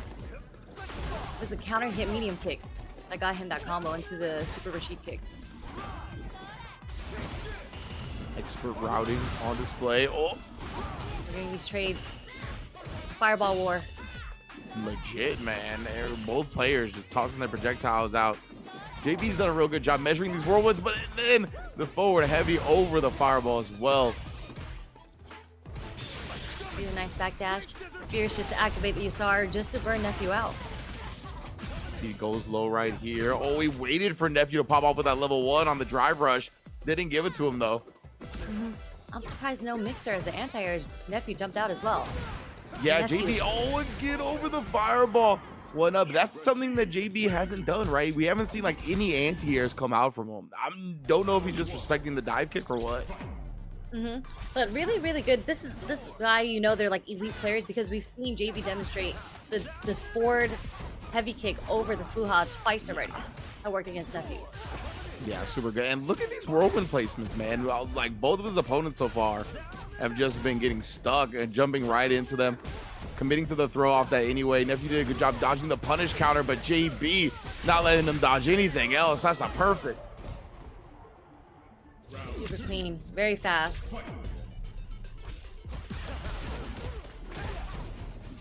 Was that DI from Nephew? I think it was. Yeah, that just got immediately thrown. Yeah.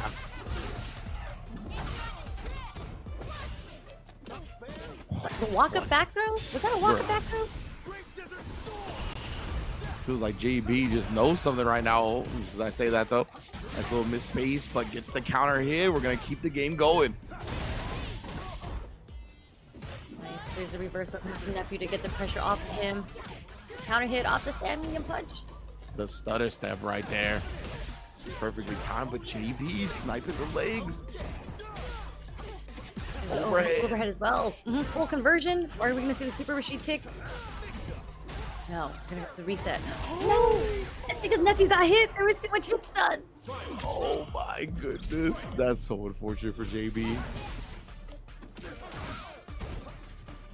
JB trying to walk back with a low forward there. Oh, great awareness from JB right there, right? That's a common parry situation for juries. They know players like to press back in that instance, but what a perfect parry on the enhanced raw mixer. Are you serious? Yeah, I'm surprised JB didn't want to kick back the Yasar again. And there's that forward heavy kick over the Fuha again. Been huge It's in this totally like set so negating the fireball game coming from Nephew. Okay, both players with the defensive throws right there. Oh my goodness, and yet again, Chariot strikes. I mean, I don't know. Maybe you just need to jump. JB, we haven't seen JB really anti-air, right? Maybe the answer is just to jump and not try to play the ground game against him. Yeah, honestly, I wouldn't mind if you risking a couple of more jumps here because, yeah, we haven't seen many anti-airs, and it feels like automatic. Like, JB is so quick with the spacing. He's been able to keep himself at that distance to where he can see a fireball come out and he can get there in time to get over and punish it over and over. Yeah, I mean, the fact that the motion is like forward direction also. Yeah. So you're literally just walking forward and you try Mhm. and like you try to clip the person for walking forward with fireball, right? But now you're just walking forward and it's just pressing roundhouse when you see it comes out. Yeah, precisely. As JB has been just so on point with it so far.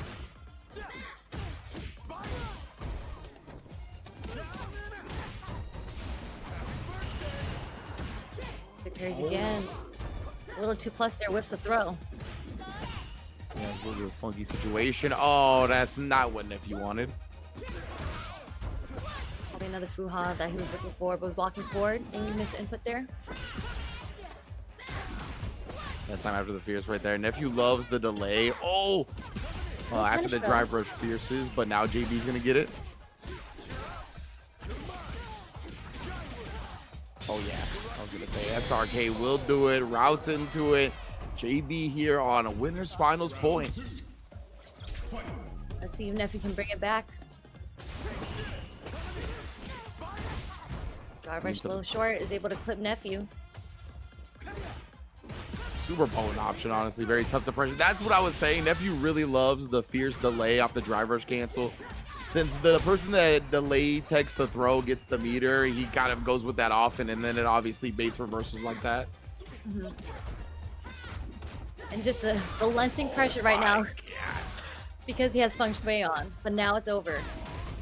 Ruthless Maybe he'll burn aggression. out, though. Yeah, he didn't even think about the DI the whole time, right? Just really taking the most effective feng shui engine pressure possible. Nephew is in there. And legit trying to keep JB trapped in this corner. Feels like he has to give up some space because of the burnout. Backdash, built in pressure. So quickly Could've built been to the far other back. corner. Mm-hmm. Oh my! Take the throw there. Not the overhead. This might be it. Bruh, that was such a huge damage starter. Oh man. Nephew's health bar melted so much faster than I expected it to. 3-1 JB over Nephew. A performance from him. Yeah, I mean, again, I feel like we haven't seen JB as active in like the previous one. So just to see this performance come out from him, especially this is winners finals. So that means JB gets to move on into the grand finals. Super clean play. I mean, we saw all the Yasars come out, but he really didn't have that much momentum off the Yasars, I'd say. A lot of that just came from his matchup knowledge against Nephew and Jury, of course, with the forward. I feel like the forward roundhouse did a lot of work in that matchup there. Yeah, absolutely. I think you highlighted the key point perfectly. That forward roundhouse, I mean, netted him so many more hits than like the Yasar did. Like, I really don't think he got much off of the Yasars either. Like, of course, in the overall context of the match, it's always going to be a strong tool just because of how much it affects decision making and pace and what your opponent has to do. But he really didn't net that much off of it. It's a lot of forward roundhouses, great whirlwind spacing, just great ground game in general. We saw some big whiff punishes come out on the fears from Jury, right, with like his own big roundhouse, which is a money starter. So many good things from JB in that winners final. Some of the cleanest play I've seen from him in recent memory. Yeah, and I mean, like, we are just moving through the bracket. We're going straight into it. We're going to see the run back between Enzo and Noah. So if you guys didn't hear earlier, it was Enzo who put Noah into losers earlier in pools. So this is a run back from earlier. 100%. Oh man, No, it's not going to surprise me if we see some neutral jumps come out, right? Like, obviously, Sagat has some big buttons that you can dodge and punch the recovery of. The Tiger Knee as well can get countered by neutral jumps. And Noah just likes to do it already in general. A lot of empty neutral jumps, like empty neutral jumps into a button on landing. That seems to be the Noah special here. I really like how he did see the neutral jump roundhouse connect and he was too far for a button to follow up with, so he did a dry rush instead just to keep the pressure on. Noah again looking to apply this pressure here. Oh, but too close once again on the roundhouse. Definitely likes pressing. I don't blame him, right? We all like pressing our heavies, especially when the opponent's low on drive meter. Oh, but again, it felt like driver's crouch light kick and then spacing afterwards. Just perfect. The counters Enzo's button with the follow-up medium kick. And to stand short, getting a counter hit from that range. That's just how you know Sagat's buttons are super slow. Yeah. Noah definitely has already been looking to apply that shot a couple of times. Oh, no. Fortunately, a little too slow to get the punish. And Noah gets punished heavily and greatly for that. Yeah, big heavy DP fully charged on it. Oh no, I thought it was the DP at first, but it was the step kick. Nice, perfect parry on the flash knuckle though. Enzo maintains control. Baits out the DP again. That's a round. Very, very solid round from Enzo. And he's starting with 3 bars here. Noah spent the level 3, unfortunately. And what a whip punish on the Tiger Knee, getting the crouching strong punish counter. Yeah, that was crazy. Noah just backdashed round start. Enzo Tiger Knee round start. It was just a great read. Crouch strong. Enzo does end up blocking it. And there's a whiff punch again coming from Noah. Misses the perfect knuckle on the light though. Yeah, OD Sandblast. That was a big knockdown. Gains some space with a double dash. Really jump roundhouse. Getting the counter hit. Crouch jabs. Was hoping to build maybe into level 3. Didn't get it there. And now he has it. Tried it again. Oh no, Noah. It's just so slow. Yeah, he keeps thinking these level 3s, so the Tiger shots are gonna work out, but hasn't happened for once. And now he's eating a CA, no meter, full burnout. Good luck, fam. Yeah, how are you coming back from this one? I don't see it. Like Noah, definitely the burnout king and all that, but from that position, there was nothing anybody could do. Even the burnout messiah. Perfect parry on the sandblast there. Not a punish, but does get clipped with the low forward anyways. Yeah, those two level 3s are just very unfortunate for Noah. Yeah, I mean, that definitely was a huge reason why he ended up losing the first game. So many resources down the drain, huge punishes after. Enzo now picking up the momentum. It's like he's feeling himself a little bit. Great. I love the jump away as well, right? Most likely you figure the opponent's looking for a back throw, but instead shuts down the jump in as well. Enzo looking clean. Very clean right now. I mean, the first, oh, okay. Opportunity here. Optimal punish. First game, I felt like Noah was doing really well. Just very unfortunate for him that those 2 level 3s didn't work out for him. And that's kind of how he lost the first game. But in the neutral and whatnot, Noah actually was doing a really, really good job. Peppering with buttons and using Sandblast.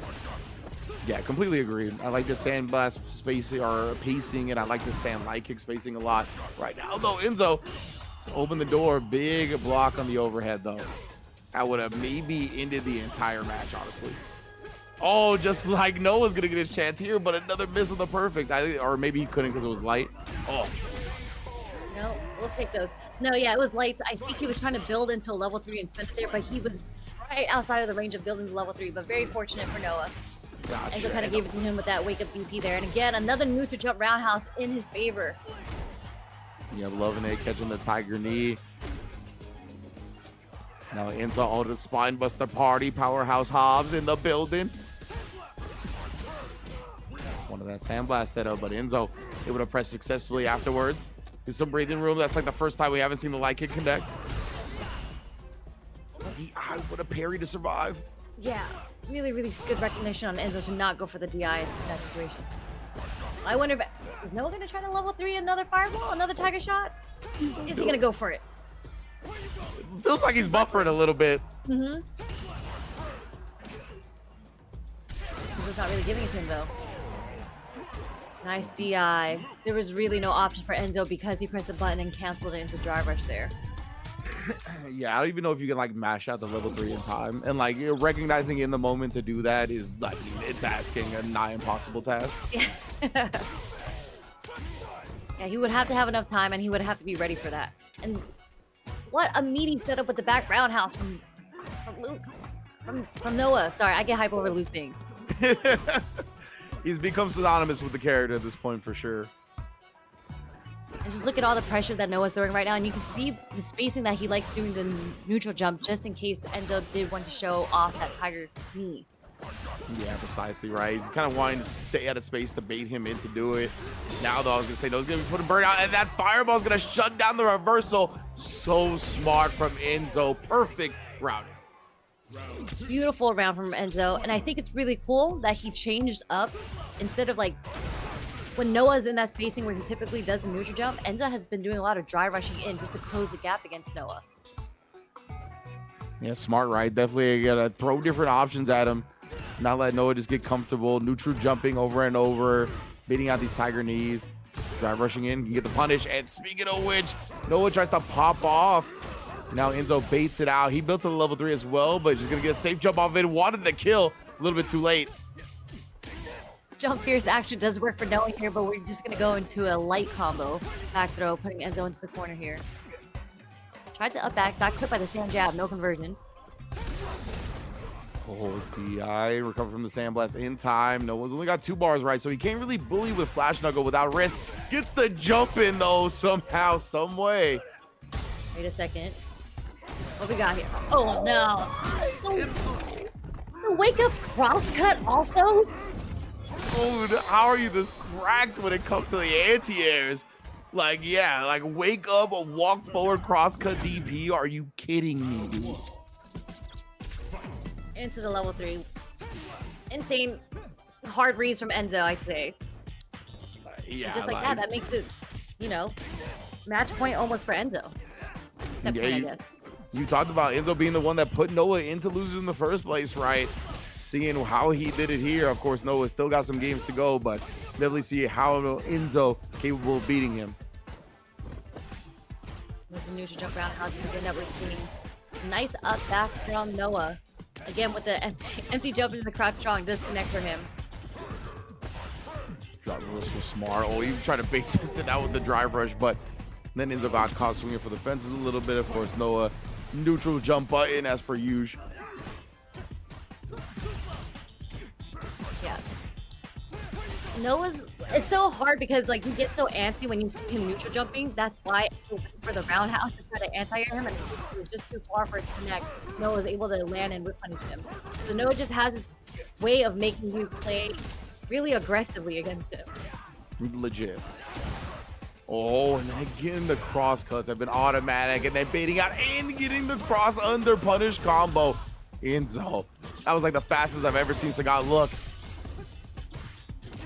Sweet. Before, oh, nope, there's an OS. We're not going to get this big pressure off on me. And just like that, it is step point for Enzo. Man, it's such an impressive showing from him so far. 1 round away from shutting down one of the premier players of the region. Neutral jump still. Noah's been looking for it. Man, Enzo disparity on the drive right now, but he finally finds one. Yeah, caught Enzo going for the forward short there, trying to close up some space. I think he was trying to see what he was going to wake up with again, and just like that, he's going to go straight into level 3, and then we're going to go down to the last game, another 3-2 somewhere. Don't know whose favor it's going to go into, but we are going to get another 3-2 on the board. Indeed, we love to see that at least. The Street Fighter sets go in the distance. Man, Noah did not abandon the game plan right there, right? The low step kick ended up getting caught. And I mean, you could just see how quickly he can snowball around. That's all he needed for him to just run away with it. Wow, the flash knuckle If he pull jumped back. heavy knuckle, you know what? You got it, Noah. Yeah, like he said, like such unorthodox decisions, to put it nicely, to put it politely. Oh, what? And then the empty jump back jump. How do you know he's gonna do these things? Bruh. You can't read it. You can't read it. This is Noah's on one right now. He plays in Latin, bro. Not many people speak this language. In pig Latin. Like, Not yeah, even yeah. Latin. You're right. You're right. That is a proper correction. This man is too akin to the mud for it to be anything else. Really, really burnt out though. We're seeing a lot of jumping coming from this end. I think we're gonna start buffering the level 1 here, right? Oh yeah, most def. Oh, the back dash gets clipped, but not for much. Oh, he wanted the back jump, thinking that Enzo would commit to DI here. Not gonna do it. Instead, gets the overhead. Caught Noah tapping parry and not blocking high. Set point.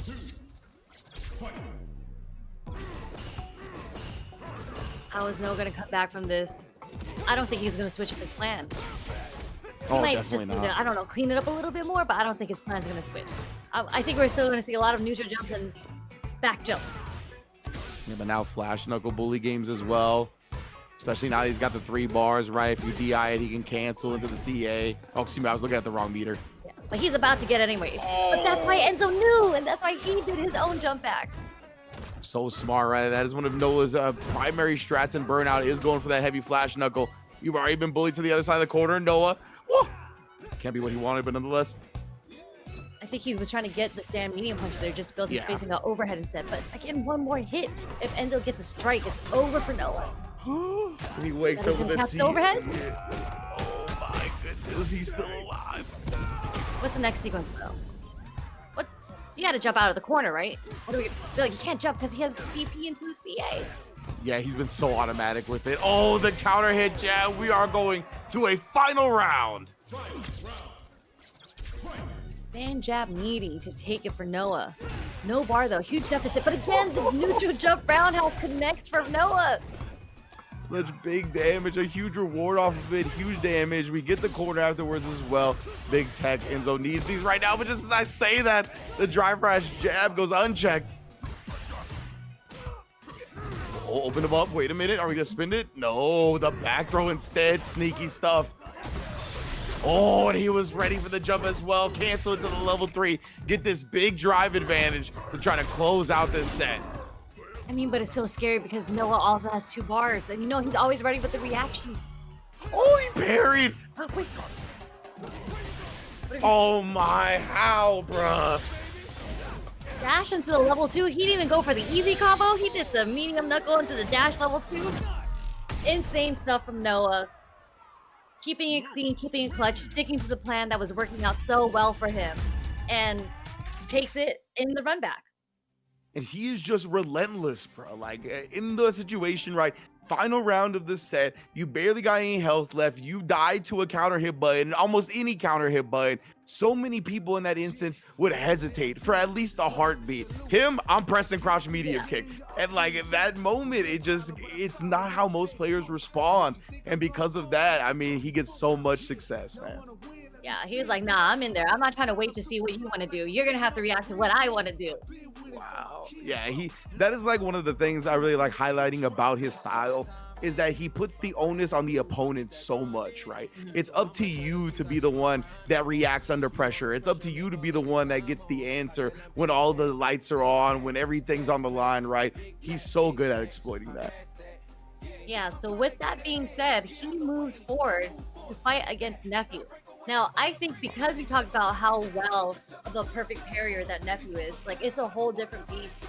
And they played each other so many times in the past, right? And the way that I kind of see how the set goes is that it's kind of difficult for Nephew to get some momentum started because, as you mentioned earlier, Noah loves doing heavy knuckles. And Nephew has the perfect timing to perfect parry it every single time that Noah wants to go for it. So that kind of just removes that option that's so signature to Noah. Yeah, that's a good ass point. Man, I wonder now if how this is gonna go, because like just putting that out there alone, it makes me heavily favor Nephew, right? Like, and Noah is so good at abusing that and using it to put pressure on people and taking advantage of hesitation and whatnot. But Nephew is so calm, cool, and collected so often, and the way he perfect parries is so consistent that, yeah, I mean, if Noah figures some other things out, maybe he can find some success. But that definitely makes me favor Nephew in the set going forward. Yeah, I mean, I think they're going to be swinging quite a bit, actually. I think, especially in neutral, we're going to see the fierces come out from Nephew's side a lot, but we're also going to see it come out on Noah's side. A lot of fierces, I feel, a lot of crouch strongs. I mean, that is Luke's signature, right? I just feel like in the neutral, I think Jury's buttons have a bit of an advantage here. But before we even go to the next match, we do have Matcherino still active and a whole bunch of codes left. There's 33 codes left. So make sure, I see 560 people watching right now. We just need 33 of y'all to contribute to the Matcherino. It is free. You just have to use that code, you know, and you're supporting the players that are currently in the top 3. Yeah, and we've been giving y'all non-stop matches too. Barely any downtime. We've been getting to the business. So please help the players out if you can and click that Matcherino. Claim the codes. If you're feeling extra generous, then of course you could donate as well. But right now we're actually getting Noah with the Cammy. That's how much of a threat this Nephew perfect pairing is, apparently. He's not even bringing out the Luke yet. Yeah, no, I mean, Noah has, as when you were talking about how like Noah kind of found his confidence again, especially coming off of his win from UFA, he played Cammy a lot at UFA too, and we've seen, well, I've seen a lot of Cammy play come through his rank, so it's really good to see how confident that he is with his Cammy, that he doesn't wake up DI. Man, this dude Noah, sometimes he just exudes pure confidence. That's another instance right there. And I like him on Cammy, honestly. Like the walk speed, his brand of aggression and rhythm. I think it could work on this character for sure. What? Huh? You know what? I don't question anything that Noah does. You're right. That was already in his mind. He was committed to doing the low forward drive rush into the DI. Like it wasn't even a cancel. Yeah, exactly. Like it's just, oh man, already resigning to do that. And then what in the world? The crouch strong, no conversion, whiff crouch medium, kick into that crouch strong, the whiff into the counter hit specialist. Noah takes the first game. I don't even know how. I mean, as you mentioned, he's very unorthodox. I think it takes a bit to adjust to, especially his Cammy, right? Because you maybe you've been playing against his Luke for so long. Now you have to adjust to how unorthodox his Cammy is. Oh man, yeah, that's a great point too. It's like he's not gonna play like any other Cammy you've ever played against, right? So it's like his Luke, like you don't play against that many other Lukes now, so you can kind of get used to it. But Cammy, I feel like is still a popular character. There's a lot of habits built in that you're just not gonna be looking for. And there's the offensive drive reversal burning himself out. Not a great situation for Noah to be in because he got back thrown. Yeah, I'm a little surprised Nephew didn't immediately go into DI, but I think he thought he was going to build a bar for Noah if he blocked one normal. But man, just repeats with the Fierce. Had the level 1 buffer behind it once it finally connected. I mean, I would just give up the round at this point. Oh, unless you get a jump back roundhouse like that and you build your meter back. Crouch jab was enough for Nephew to take it. The driver also knocked down dash. I think Noah thought it was his turn. Nephew like knowing that Noah was going to press after the store as well. I like that. Send a message. And usually Nephew will like parry right there, right? But it felt like he wanted to be a little bit more aggressive about it. Oh, Renko, that's a huge damage starter right here into the feng shui. It's not going to be enough to kill yet, but we just need one more hit, really. Or a throw. That'll take the game. Just like that, it's 1-1. Boy, Nephew, yeah, and both players right back into it. We didn't see much time taken after the first game either.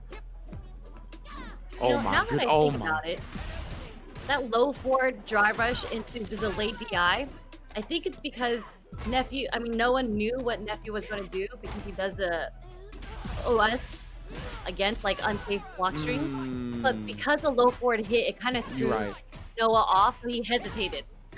Yeah, you're so right. Worked out in his favor anyways. But nice figuring that situation out though. I think that you hit the nail on the head, honestly. You know, we got the perfect from Noah. I think just responding so aggressively again. Now the light kick check just committed the drive rush to it. You see him do it so often. He does it with Luke as well. He's spending level 1 to put Nephew into the corner. Pinwheel. His face back. Nephew has been aggressive himself, but these quick spin knuckles didn't even counter a projectile. Another reversal coming from Nephew. Level 1 this time. recognizes Ryan Noah not baiting too much out right now. Man, I can't believe the way he's using the spin knuckle and then a couple of whiffs into the dive kick. How does he know when people are gonna do things? It's crazy. It's just so aggressive. Oh! Okay, nice back throw off the dive kick too. Oh no. Noah, also one to not let you pressure him, especially when he has super bar. Man. Yeah, a lot of activity on Wake Up from both sides right now. I can't believe we're like at game 4 already. Like, how was that 3 games? This has felt so fast, so frantic of a set. But man, Noah It's has almost got like it to one. perfect each round on other sides. Yeah, So it they're just feels going back like and that. forth. Yo, this has been a wild set so far. 3 games in the books here. Noah with a 2-1 lead on the Candy as well. Talked about how he played at a lot of UFA. I'm sure just playing it at UFA as well in an offline environment and like that has given him confidence on this character as well, not just in his general play. I mean, I was mentioning how I don't think the neutral is particularly easy for Luke, and Cammy is one of those characters that have a really fast walk speed and great buttons. So it's just working out for Noah, and the fact that he has access to a dive kick now too to get over Jury's fireballs. Yep, indeed. It's a great tool to counter people just trying to press back in general as well. We've already seen Noah catch a crouch medium kick or 2 with that dive kick, but now the spin knuckles, been real happy with those as well. Nephew shuts that down. There's a drive reversal just to keep Noah into the corner. Perfect parry back throw. Nephew spending his bar, burning himself out. Indeed.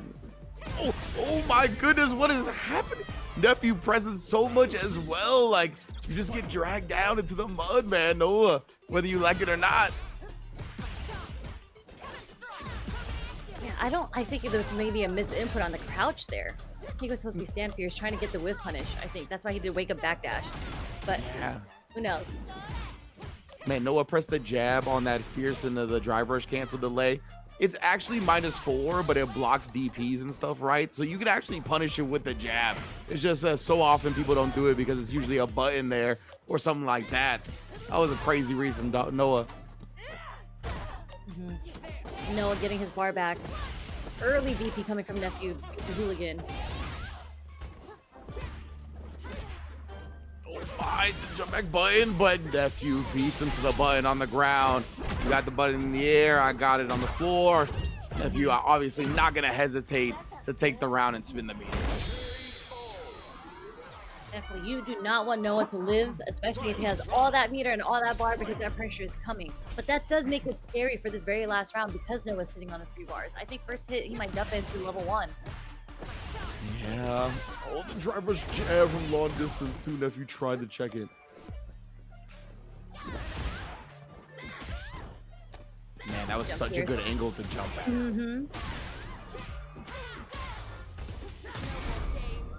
Gonna go for it.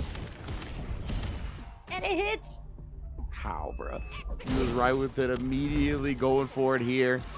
Still has plenty of. Oh no! Now I think you're messed up. Yes, indeed. That felt like the inexperience on Cammy a little bit, right? Like, he got the CA out of the corner. He still had a lot of burnout to go through, but he didn't have like that baked in decision after to get him out of the corner like we saw with Luke earlier.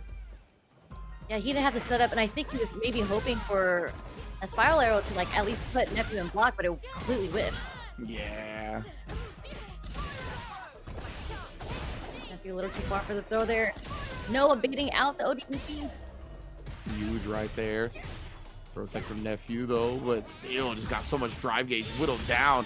That's why he's gonna protect himself here with a level 1, and in doing so, put Noah on the doorstep of burnout again.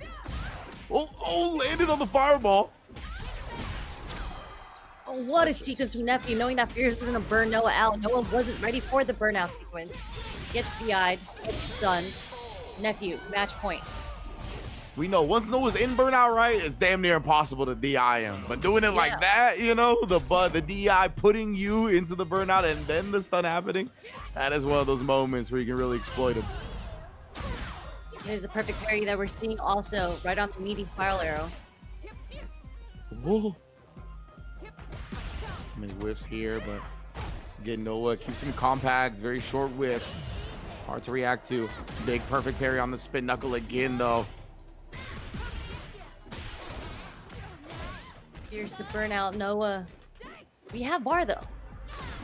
Indeed, and you see he's trying to represent these back jumps as well, but he gets hit. Nephew not expecting him to. Oh no! Try to react to the parry, but the drive rush was there, beat him to the button. No, it wasn't ready. Uh-oh. Oh, it's gonna he's escape. out. Oh, but not actually. Nephew chases it down with the drive rush, puts him away 3-2 to get his run back with JB in grand finals. Yeah, I mean, it was really close in winners finals as well too, right? So, Yeah. I mean, I guess it was 3-1, but 3-1. these matches have gotten pretty close as we've moved on through the bracket. So I expect some sort of adaptation coming from Noah's end against JB, right? So, well, we're gonna have to see if he resets it or not. But really, really great performance from nephew from Noah. I mean, I guess great performance from nephew too. But great performance for Noah as he moved all the way into losers finals. Falls short there, gets third, but he started out in losers into top 8. So really, really long run for him this tournament. Yeah, that's a great point, right? And I think Noah, you see the tweets, right? He's like, World Warrior, blah, blah, blah, online fighting games, blah, blah, blah. So he hasn't done that great in these World Warriors leading up until this point. So getting a big third place here to really boost him up to perhaps get in a better position for that 5th one and get into the regional finals. This is a big placing for him regardless, for sure. Thank you all so much for claiming the codes. We still got 16 left. So if we can get those before this grand finals pops off, I would appreciate it greatly. Yeah, I want to see that count. There we go, 15. I want to see this live countdown go all the way from 15 down to 0 because I know there are more than 15 of y'all out there, and we got to do 14. Okay, just 14 more. 14 more people to use the code for Matcherino, so you can support these players. Now we're at 13. This is a live auction that is happening right now. Can I get a 12? Somebody Please. also did there's the 12. Somebody also directly contributed as well. I saw the big shoot up of like $30. So thank you to whoever that was. I'm not exactly sure at the moment, but we'll get you credited as the codes keep winding down. That's what I'm saying. Now we're at 10. All we need is 10 more people. 9. It's a countdown. 1 per second. Let me see the 8 come. Yeah. There we go. Oh my goodness. A rapid It's going fire. fast. Little burst action here. Only 3 more to go. And then our 3 players more. will be It's gonna zero out very, very soon. I know it. the two. Who's gonna take the 2? You know what I'm saying? And there we go. The last remaining one. The one featuring Jet Li. But thank you guys. That means all 50 codes have been redeemed. Shout outs to the chat. Shout out to everybody watching. I hope you guys are enjoying the show. But again, thank you guys for supporting the players, also for donating and using the code for Matcherino. What's your favorite Jet Li movie, Sharon? Romeo Must Die. Okay, I was gonna say Romeo Must Die is the correct answer. So well done. I mean, the scene where they're fighting, with the cakes in the fire, but I mean, Aaliyah is also my girl. So, like, Romeo Must Die has to be one of the best movies, subjectively, of all time.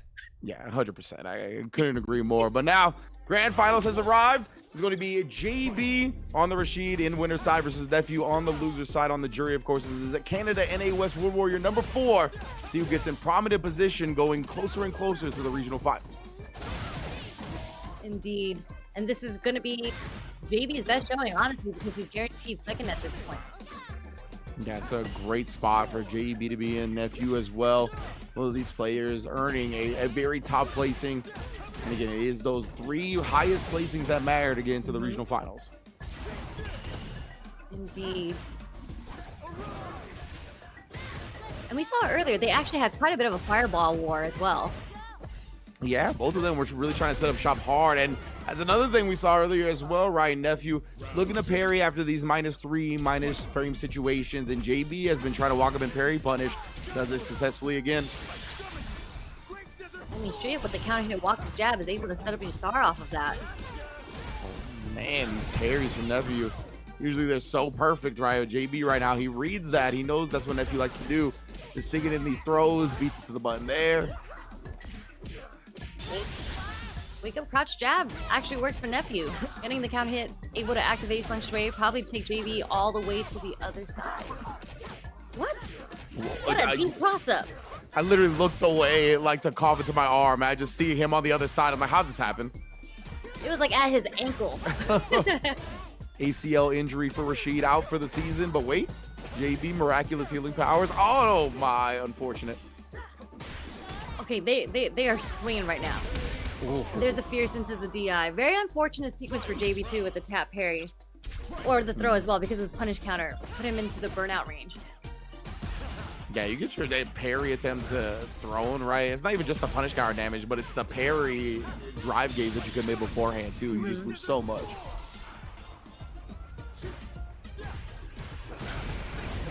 Yes, indeed. Trap him with Esau right here. He has completely shifted the drive advantage in his favor doing this as well. Level 1. That's why Nephew popping off with that, right? Doesn't want to use the OD pinwheel and get super low on his drive. JB with a perfect parry to stuff the pressure, though. And another one. Nephew able to recognize that because Nephew is in like the yellow, JB will kind of be very aggressive. So those two wake up supers were able to land on JB. And there's an overhead kind of kicking JB out of the air, keeping him grounded. I can't remember if it was UFA or a recent tournament I was watching. I could have swore they were like, yo, Nephew is level 1 in his ass off. And, you know, that is definitely a tendency he has. He's just so accurate with calling out when he can do it successfully. Throw, gonna put JB a striker throw away from Death. He tried to get in with the overhead. DI will do it though. Very smart closeout from Nephew. Very, very smart. I think it's because I think when, especially near that range and you block a heavy or you see a heavy whiff, you're so inclined to do a heavy back. So Nephew was ready with the DI in that situation because a parry typically wouldn't happen in that situation. Yeah, smart breakdown. Now Nephew gonna stock up. Oh, and the Renko, he just ran right into it. It's gonna give him a second stock as well. 3 up. Nice conversion off the counter hit. Medium pick as well again from JB. There's the frame trap.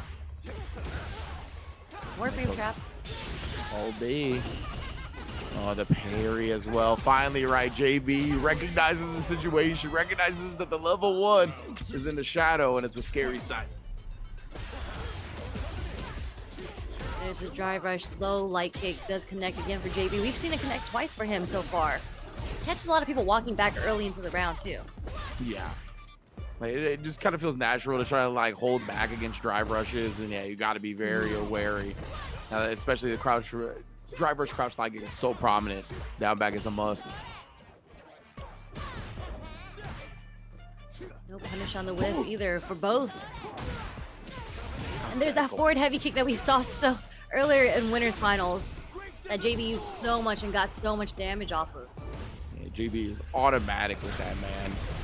Feels very tough for Nephew to use the fireball at any type of close range. Shut him down here, willing to spin. Oh, Nephew usually drive rushes out of it as well, but doesn't that time. Gets punish countered, gets DI'd up. JB ties it up. 1-1 in grand finals. What a check with the stand medium punch from JB. Now we're gonna set up the throw attempt. Oh, quick pinwheel. Nephew again with the reversals. And JB also with the reversals. So active with it. It feels like all the top 8 people have been letting him rip, and there's the jump. Finally finds one over the whirlwind. See JB place those whirlwinds so perfectly. Oh, shut down. Yeah, super Rishi kick level 1 definitely does not go over projectiles. It's not a bad situation for Nephew still. Oh yeah. Take all this pressure. Wow. And then the backdash. What in the world? JB is so smart. So smart to get that backdash because we saw the interaction earlier, right? And then the DI hit because JB threw a roundhouse within that timing, but he went backdash instead and was able to get the whiff punish. Very smart adjustment, man. So fast with the adaptation here. I'm not gonna let himself get bullied in the burnout, but what a jump and sneak him just past the whirlwind, it felt like. And we were talking about in the winners finals match too, that like the Bluha, the fireball game was not working in Nephew's favor. And we were saying that because we haven't really seen so many anti-airs coming from JB's end, that like jumps were gonna be the answer against JB. And so far it's worked out well for Nephew. Indeed it has. Now, the OD again. Both players so active defensively that time. JB put the brakes on. Nephew not giving him anything, but the Asara is here to drain so much of that drive meter. Backdash here from Nephew. He's able to survive blocking that whirlwind and not get burnt out just yet. Pixel twice now. There's a jump again. Oh my. And it is coming down to like the very, very last minute decisions that these both players are making. The jumps, they've been working out. Oh, again, no anti-air. Nephew perhaps has started to catch on for real, for real.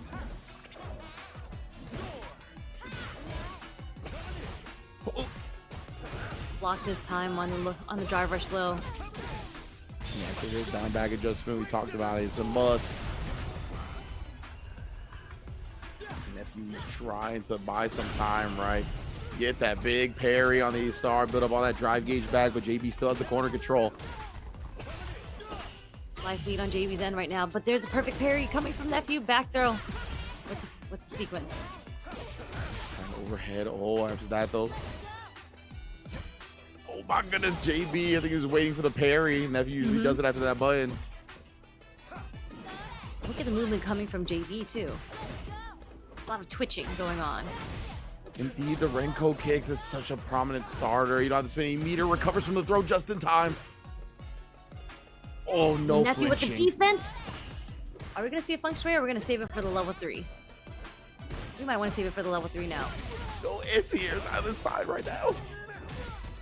Oh, not enough for the Yasar. But he's about to get it right now. You see JB backing up because he was trying to build up space to get the Yasar going. Indeed, and that's what I felt like. Nephew took the trade to get that fireball out, but these are still here. And the empty low cross up. When that's all you need is very tough to get out of. Very smart stuff from JB. JB walking right into Nephew's foot. Like Wasn't some even a people counter can't hit. do that. Big throw Tiger in the tag. back yelling at them. I love the Tiger.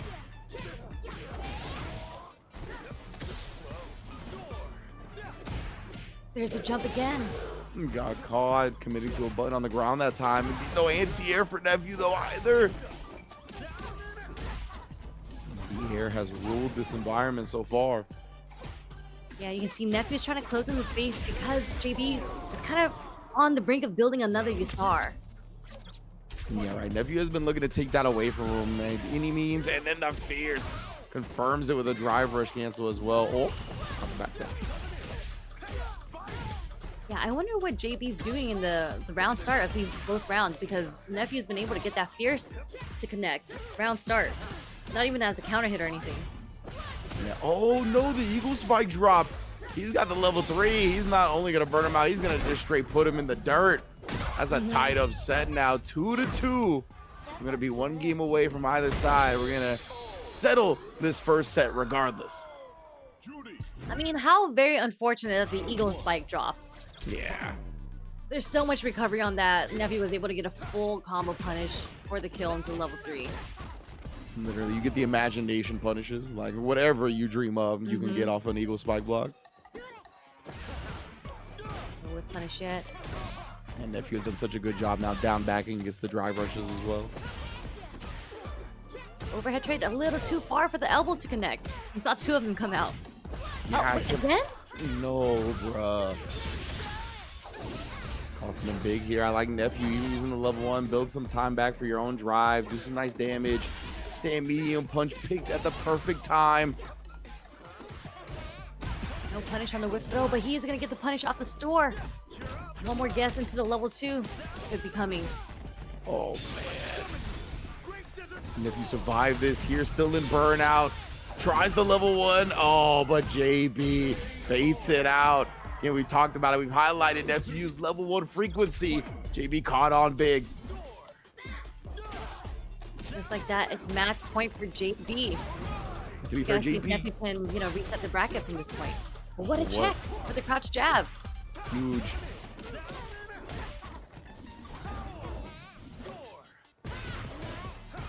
You can hear the pen feel how intense it is in the air.